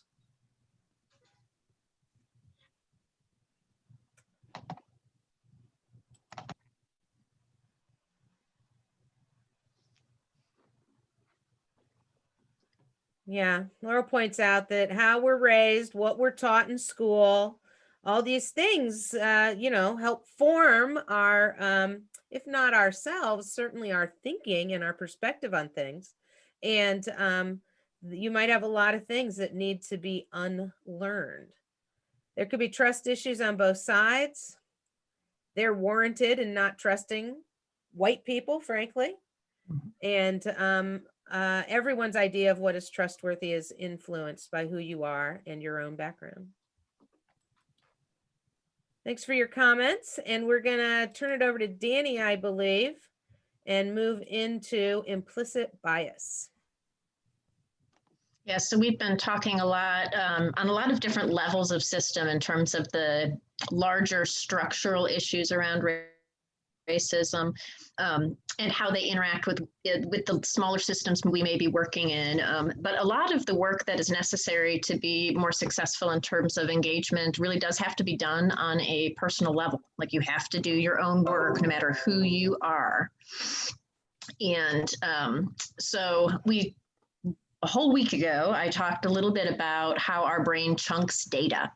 So the implicit bias, our brains are designed to create biases because you want those quick patterns to develop in your brain so that you know better, so that you're not going to touch that hot thing again, so that you're not going, you know, if you see a snake, you're going to know to be nervous about that snake. It's important. So we see those patterns, and then we figure out a way to organize that different information. Our brains get tons of information, and in some ways, the fact that we have biases, the fact that we chunk information in this way is a sign of our intelligence as a species, as humans, because we have to do that in order to survive. So unconsciously and quickly, your brain is going to determine safety versus threat. That can come from different learnings as you're young. This can come from different biases that may be shared with you from the people that are around you. Or I saw a lot of people mentioning your upbringing and different ways that people may teach you these things over the years, but that doesn't mean that it cannot be untaught. But yes, the brain is constantly trying to determine what is safe and what is a threat out there. And then ultimately, a lot of times what happens is that people determine that people that look like me, that look like my family, that think like me, that engage in the world in the same way I do, that is a safer person for me out there than somebody who would look different from me. So all these things are happening in those, like, you know, in moments within your brain. You can go to the next slide, Bob. So here's some basic fill in the blanks. This is an example of how our brain will chunk things. I want you to read these. You could say it out loud, but keep yourself muted because it'll get really loud. But go ahead and say these out loud and fill in the blank for yourself. And you can just run through them, Bob.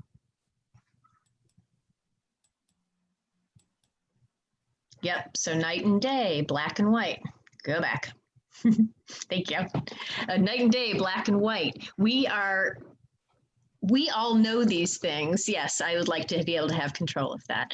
We all know these things because our brain has just chunked them so quickly for us. You do not even have to think. My guess is that it doesn't even get, like, the neuron or the neurosynaptic direction that information is going is not even going that deep, because your brain has already chunked this information so that it's easier for you to get through the world. So a lot of this is where biases come from, and understanding that your brain does this is really important in terms of figuring out how to unlearn some of these and learn how to challenge them appropriately for yourself. Now you can go ahead, Bob. All Right, so we're going to talk a little bit about the implicit association test. This is a famous test. It's been around for many, many years. I studied this in undergrad 20 years ago. But there's a ton of IAT or implicit association tests that you can take.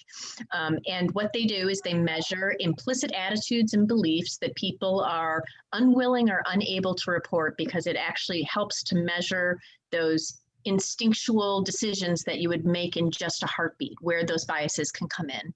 And it can help examine social attitudes of different people and help you to understand where your brain is going. It's one more way to explore your own personal bias, your own unconscious bias. And it can expose the automatic pilot that drives your own thoughts and actions. And we have time to do this, Bob? Yep.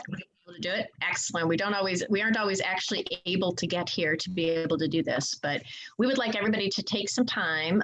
We have 15 minutes. Is that what you'd like? Correct. We have a full 15 minutes for this. So if you could see, it's on the screen, the implicit.harvard.edu/implicit. This is Project Implicit. You can go there, take about 15 minutes and take one of the implicit association tests. There's ones around race, around ability, around really any dimension of ism, any of the different weight, people. Yeah, you can take all versions.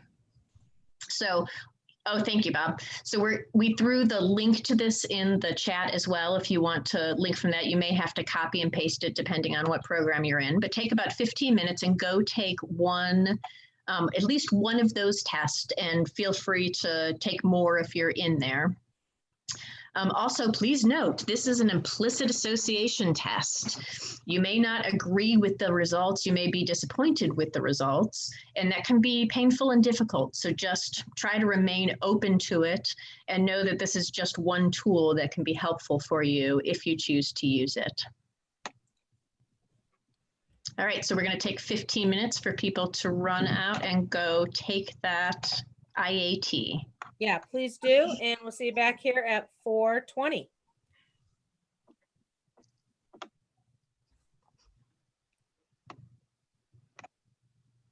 And we'll be here to chat if there are, there are several options to select, Jeremy, and pick whatever you like. Eventually it'd be nice if everybody went back there and did several of them to see where do your biases lie. Right, and I think you want to pick the social attitudes. That relates more to what we're talking about than the health, specifically than the health one. Okay, thanks, Dani. Yep, wanted to make sure there wasn't something we were missing. Anyway, if there are those of you who cannot, for one reason or another, skip over to do an IAT, then you're welcome to stay here, and we'll be here if you have a question, want to chat, or we'll just wait for everybody to get back in about 13 minutes now.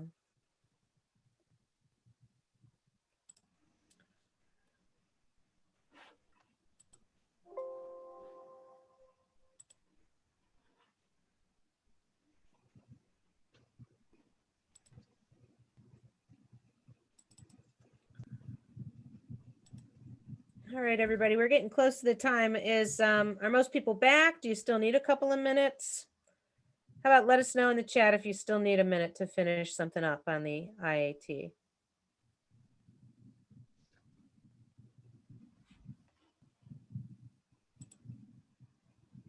A couple of people saying they need a minute or two. Okay, happy to do it.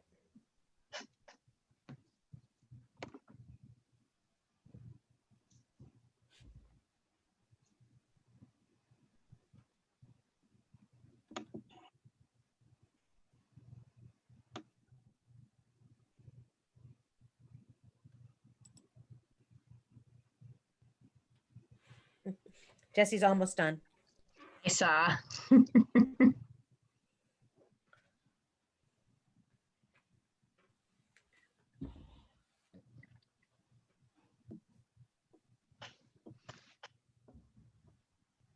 It's a great point, Kendra.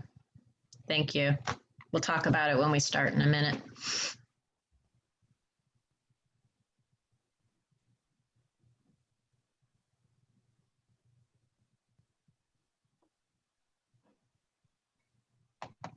The tired part makes sense in terms of like the brain and in terms of like making things more simple, in terms of going back to those original like easy pathways in our brains. Mhm.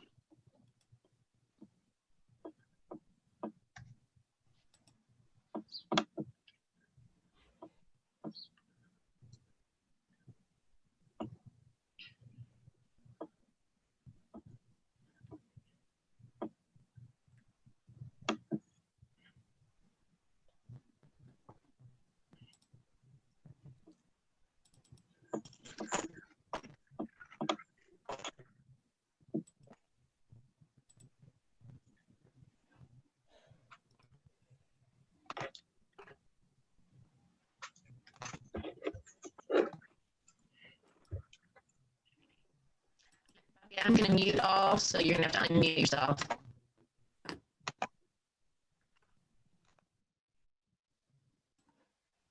Thanks for letting me know.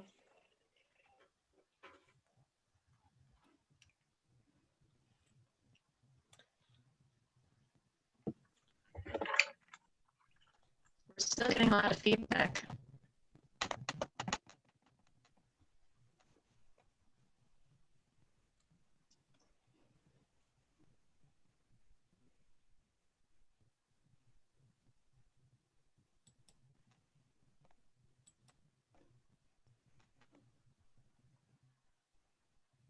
All right, ladies and gentlemen, it is 4:20.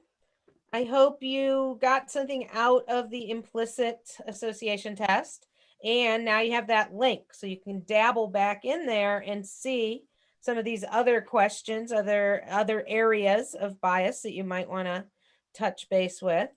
In addition, I want to let you know that I have emailed all of the handouts, and you have a handout. It's labeled H5, handout 5, IAT results. Was developed by the Kirwan Institute, and it has some information about those IAT results. Dani, are you ready?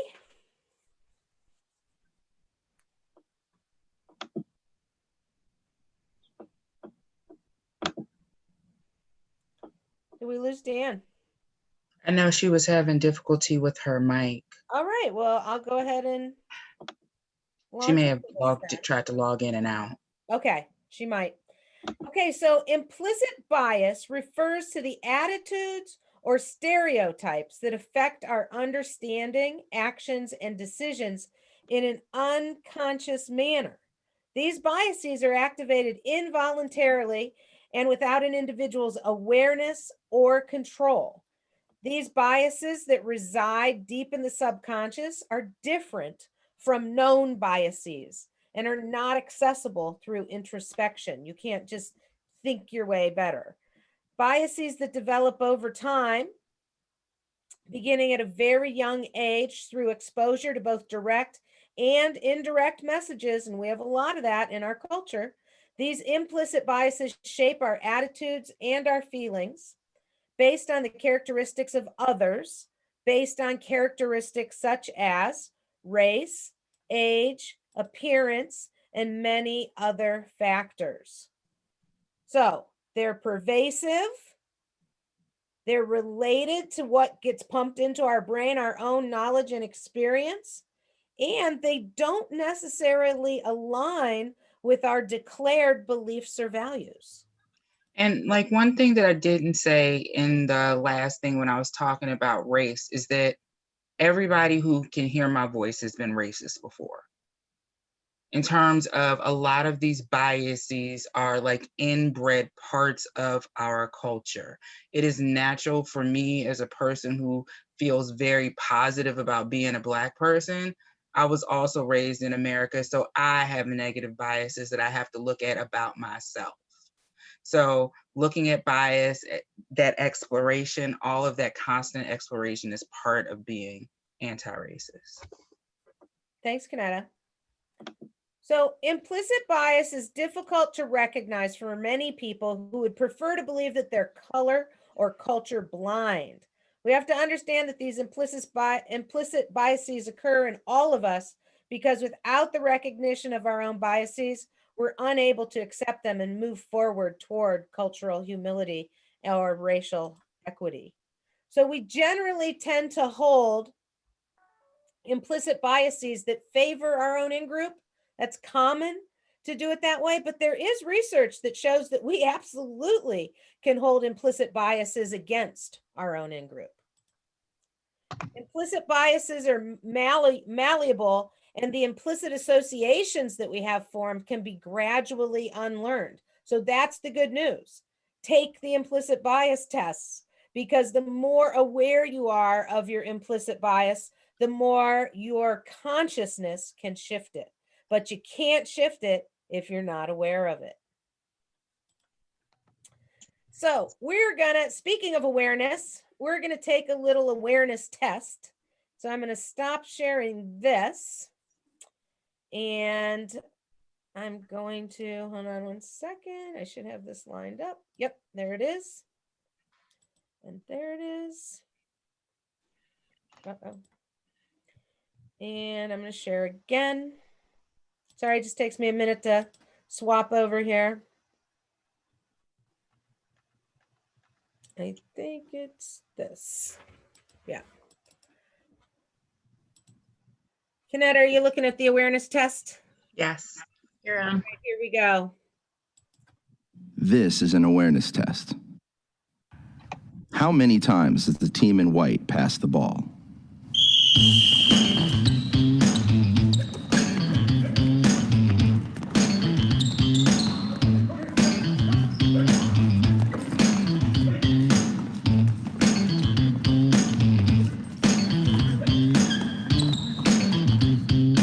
If you answered 13 passes, you are correct. But did you see the moonwalking gorilla?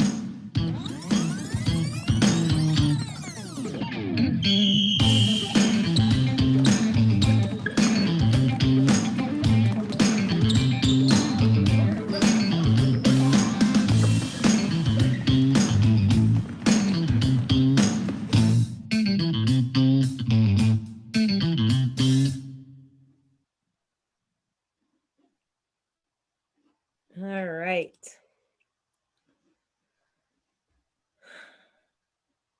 Back to, sorry, still shuffling.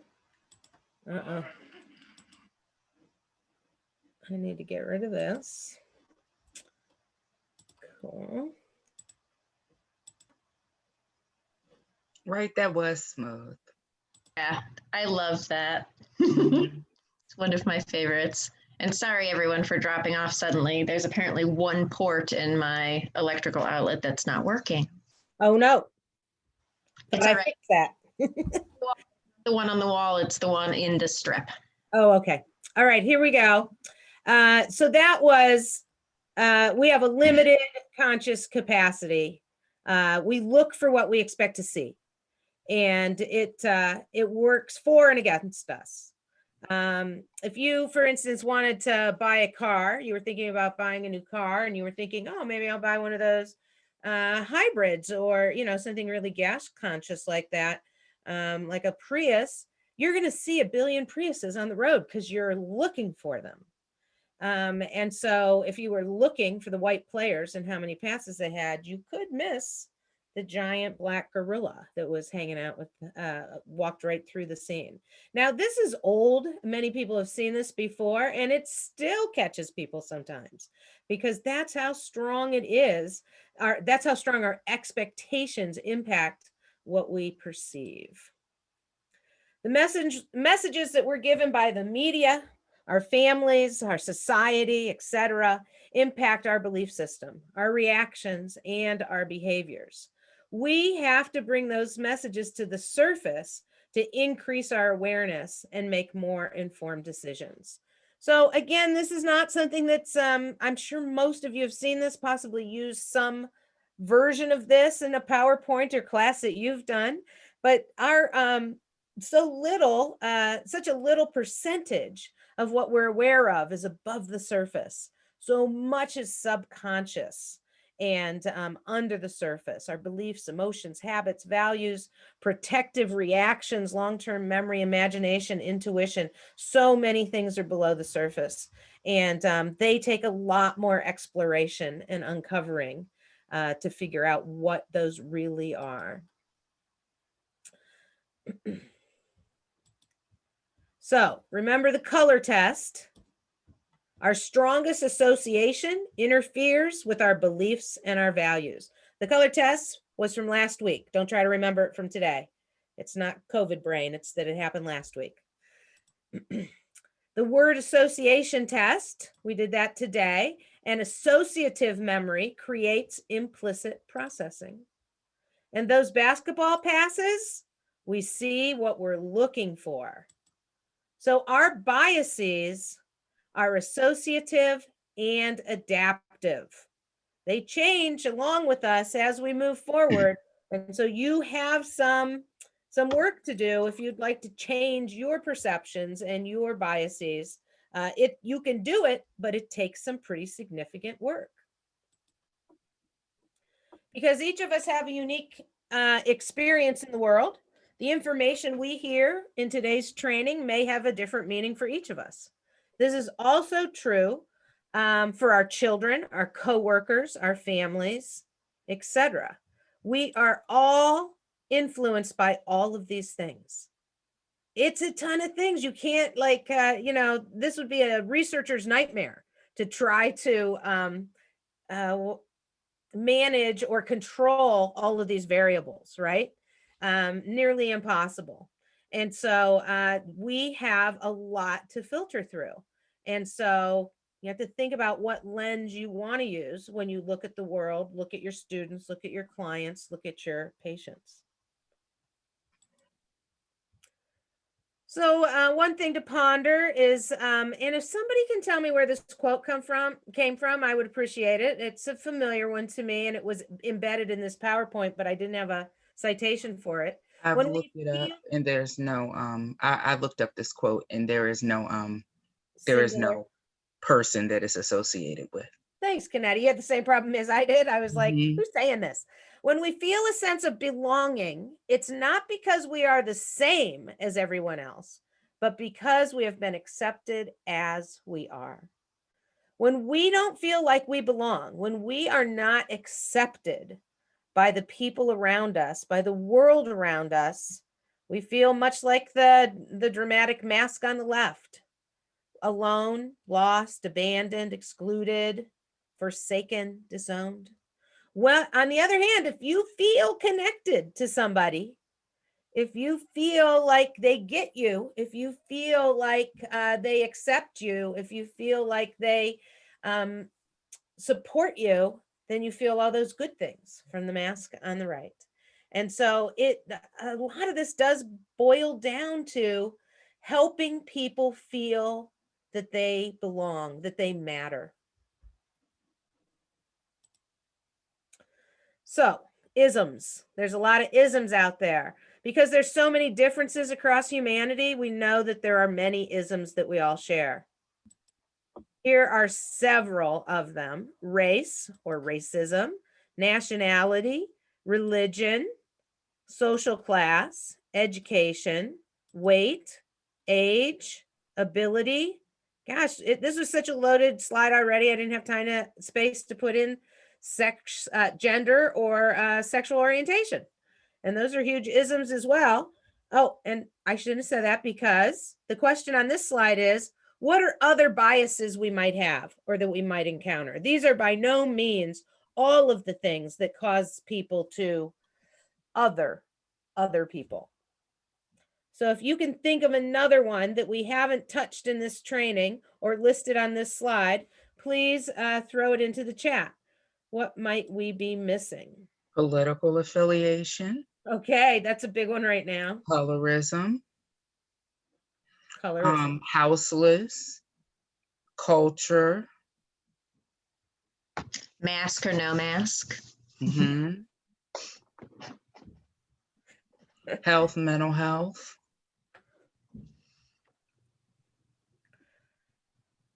Marital status, documentation status, parent or not parent, medical condition, sex, Nice. employment. Thanks, everybody. All right, so now we're going to go back to that first, some of those first slides that we looked at about what is trauma-informed care. And the 4 R's of trauma-informed care are realize, recognize, respond, and resist re-traumatization. For realize, we're trying to realize the widespread impact of trauma and understand the different paths for recovery.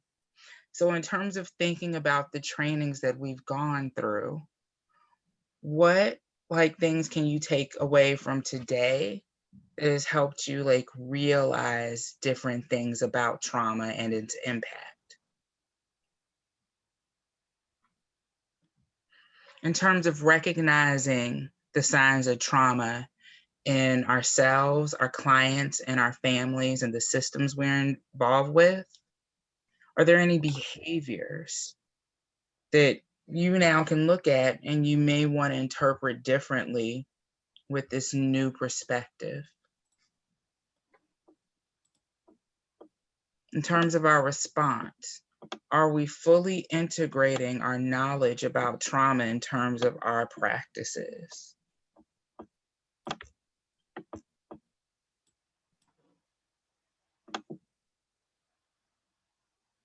So based on response, how are you going to respond differently with this new knowledge that you have?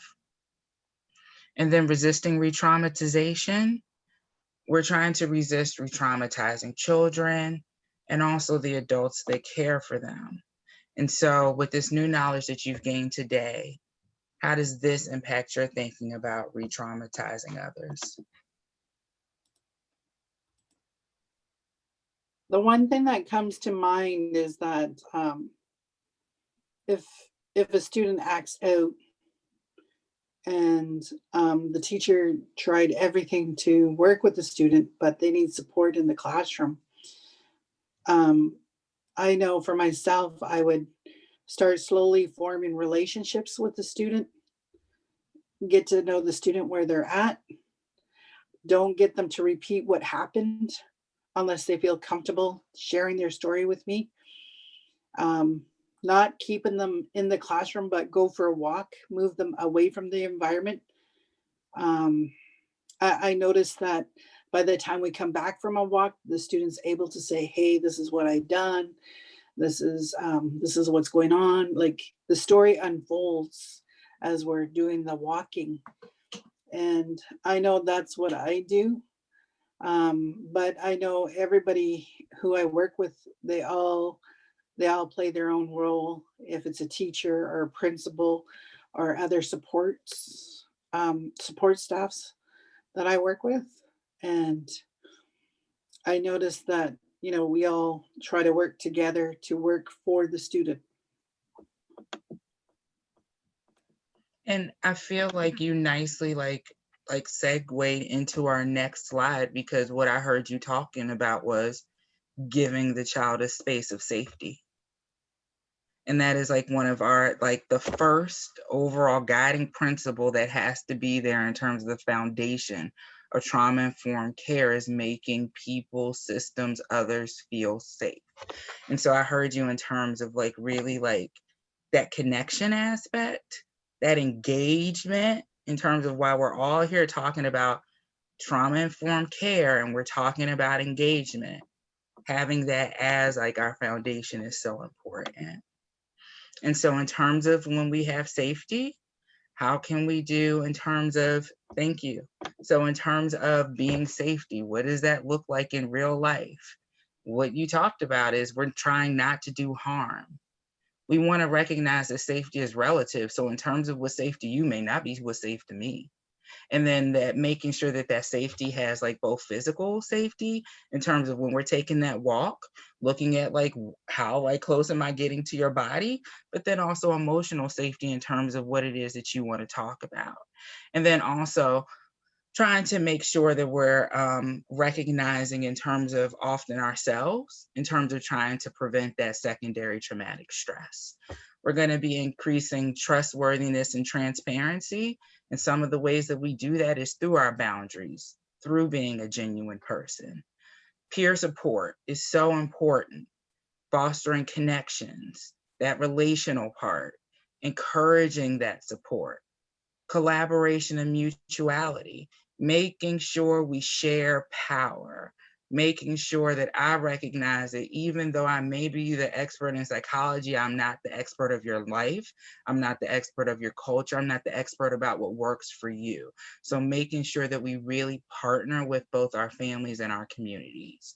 In terms of empowerment, like making sure, one of the things that I saw Dani talk about in terms of, while we do have intergenerational trauma, we also have intergenerational resilience. So building those self-advocacy skills, understanding that people do have the capability to heal. And so being that source of hope in terms of like with all the distress going around. Voice and choice, again, that's about that power, making sure that families know that they have choices. We also talked about choices and control in terms of staff, in terms of us feeling like we have voices and choices about like safety in terms of our physical bodies, and encouraging families to make their own decisions. And finally, cultural, historical, and gender issues. So recognizing that a family, like just because a family in front of me is Hispanic, that means very different things in terms of intergenerationally. If you are Puerto Rican versus Cuban versus Dominican Republic versus Venezuelan, those are all Hispanic. Those are very different cultures. So recognizing that people have multiple identities, that they may not even associate with Hispanic, even if their parents do. Like offering gender responsive services. So one of the things that I see all throughout here is how people put like he, hers, she, and she, hers, or saying they in terms of like identifying like their pronouns. So learning about implicit bias, and then again, cultural humility, recognizing that the person that I'm working with, they are the expert in their culture. Thanks, Kynetta. So one of the things that you almost can't go wrong with in trauma-informed work is to be strength-focused. Everybody has strengths. And each person has unique combinations of strengths that can be the foundation of discussions and partnerships with you. So always start with strengths, even when there are a lot of challenges, especially when there are challenges. We're going to move into our final objective, and we only have about 20 minutes left together. And this, I am going to, ladies, Kynetta and Dani, I'm going to run through this part really fast. We're not going to spend any time passing it back and forth or going into detail. This is a handout. Handout number 6 is a manifesto for race equity and parent leadership in early childhood systems. It's one specific example, and that's what I want you to use it as. It's an excellent example of actions that can be taken to achieve specific goals for racial equity.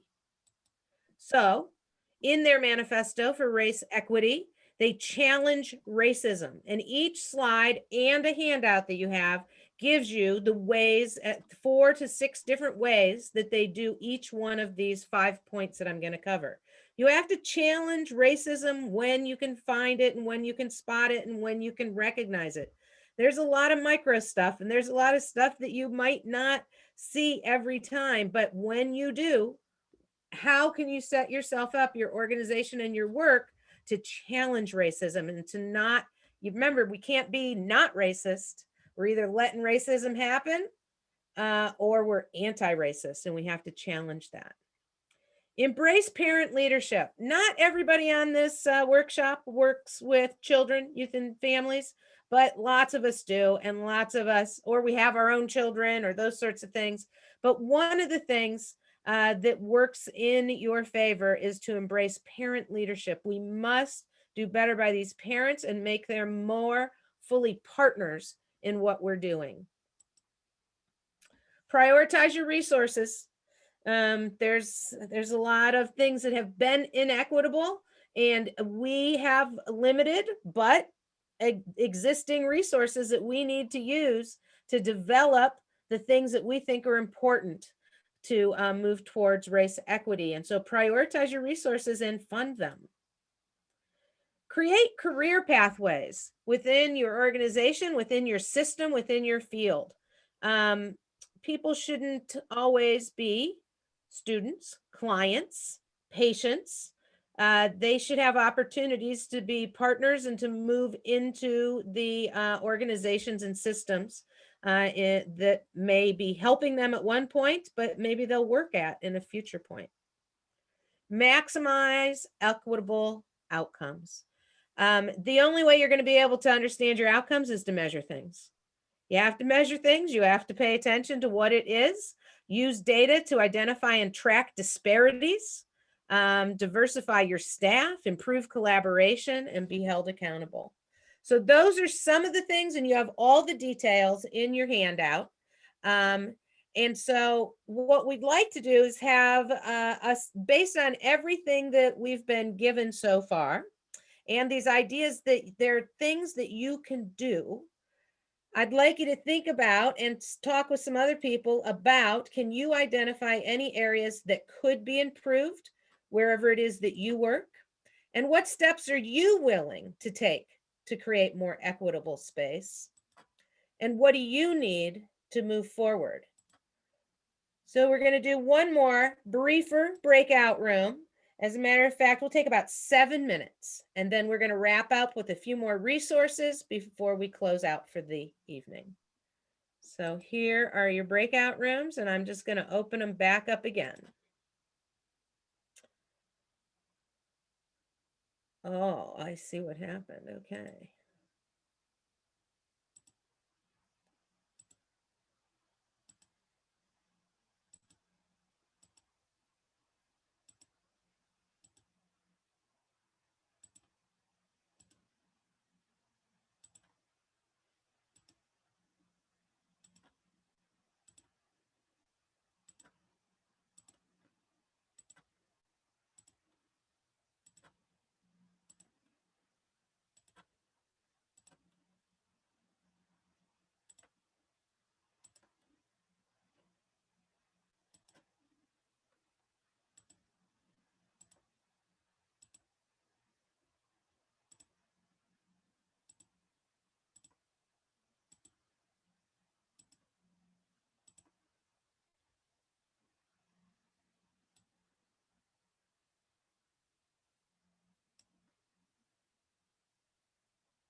I accidentally jumped entirely out of the meeting rather than just out of the, it's very easy to Yeah, do. I did that last time. You accidentally clicked twice and it just And it takes bops you out. Yeah. Well, I realized that they weren't all assigned. Oh. Because they probably logged off for a minute and came back during the break, and so they weren't assigned to a breakout room anymore. Got it. Yeah. Got it. I was just looking for a good NB resource for Terry Turner because she was asking about non-binary.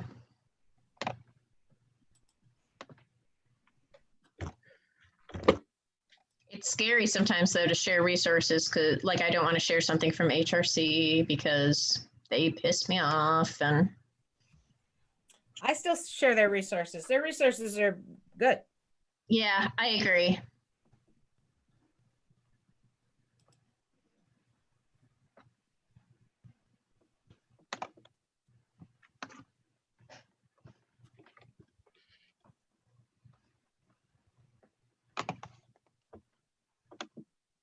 I'll send it to her.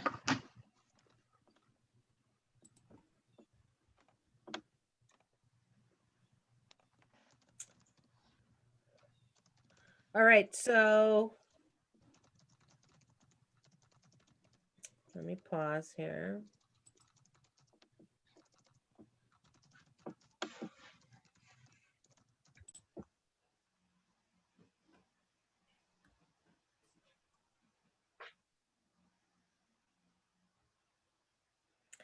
All right, everybody, thanks for participating in that last breakout room. I hope that we've been able to help you understand more about the intersection of racism and behavior and service and all these things, and inspired you to think about what can you do to create more equitable space, and what do you need to move forward with that. I'm just going to take the last couple of minutes that we have together here to give you more resources. You've received these as handouts. Handout number 7 is about the Anti-Defamation League, and they have guidelines, communication guidelines about relating to abilities, people's physical abilities or disabilities. And they also have guidelines for achieving bias-free communication. And they have some information about how educators effectively involve families in anti-bias efforts, so that you're doing it together. As expected, the definition of engagement differs a lot by discipline. But this handout number 8 is something called the Family Engagement Inventory, and it is a cross-disciplinary synthesis. So that's very interesting. And they looked at several different areas, and they found 6 primary benefits emerging across all of these different systems at the practice level, the program level, and the system level. And I think my next slide has those 6 primary benefits. It enhances the fit between the family and the services. It promotes the likelihood of positive outcomes. It improves the likelihood of positive outcomes for both youth and the families. It improves the family's ability to cope with issues that they're experiencing. It enhances the system's capacity to support families, and it enhances the helping relationship, boosting staff morale and improving workforce skills. So there's a lot of benefits for trauma-informed, better engagement with people. More resources, tips, and another handout number 9 gives you tips to fight bias and prejudice. They give you separate lists of things that you can do and things that you can communicate directly, either in your home, social circle, and neighborhood, or in more public places, group emails, schools, out in public, and finally at your workplace. So you have a tips handout number 9 that you can look at if you're thinking about, how do I do this in my group email with all these people? And one more, I think. Yep, one more. Family engagement within trauma-informed schools. So I would assume, because this is for the Association of Experiential Education, and we might have a few educators with us. And so these are the 6 principles of trauma-informed care, and beneath them are the practices that you can use inside trauma-informed schools. And so they're giving you some very specific things that you can do to sort of align yourself with those SAMHSA principles. And again, there's a lot more information in that handout number 10. So that takes us to the end of trauma-informed engagement. Think about those 6 guiding principles as an umbrella that helps protect individuals from the rain that we all sometimes face. You could think about how we work together today and last week in a trauma-informed manner. We try to be as respectful, culturally humble, authentically curious, and reflective of our own place and our own privilege. How did it impact your learning? How could you turn around and apply this in your own setting? All of these materials that we've given to you, you can use to turn around and educate people around you, in your organization, at your school, in your life. We want to thank you for being here with us. Again, we have a business called Life Adventures for All. This session was also supported by the Center for Innovative Practices at Case Western Reserve University in Ohio. Please be careful out there. We are still in a pandemic, and taking care and using mitigating factors like masks and physical distancing, they help all of us, particularly the more vulnerable. And we should all be concerned about the other. So thanks for being here. Thanks to the Association for Experiential Education for hosting this session. Watch your email for a session evaluation that'll come out within the hour. And there are a couple more slides here that you'll find in your handout that have resources and references. We'll be here for a few minutes. If you have any questions for us, feel free to unmute and talk to us. Thanks. Bye-bye. Everyone, I just threw the link to the survey right into the chat if you want to just go ahead and take it right now, but we can also send it out by email in a few minutes. And Bob, I'll send it to you so you can send it to your BCC group. Excellent.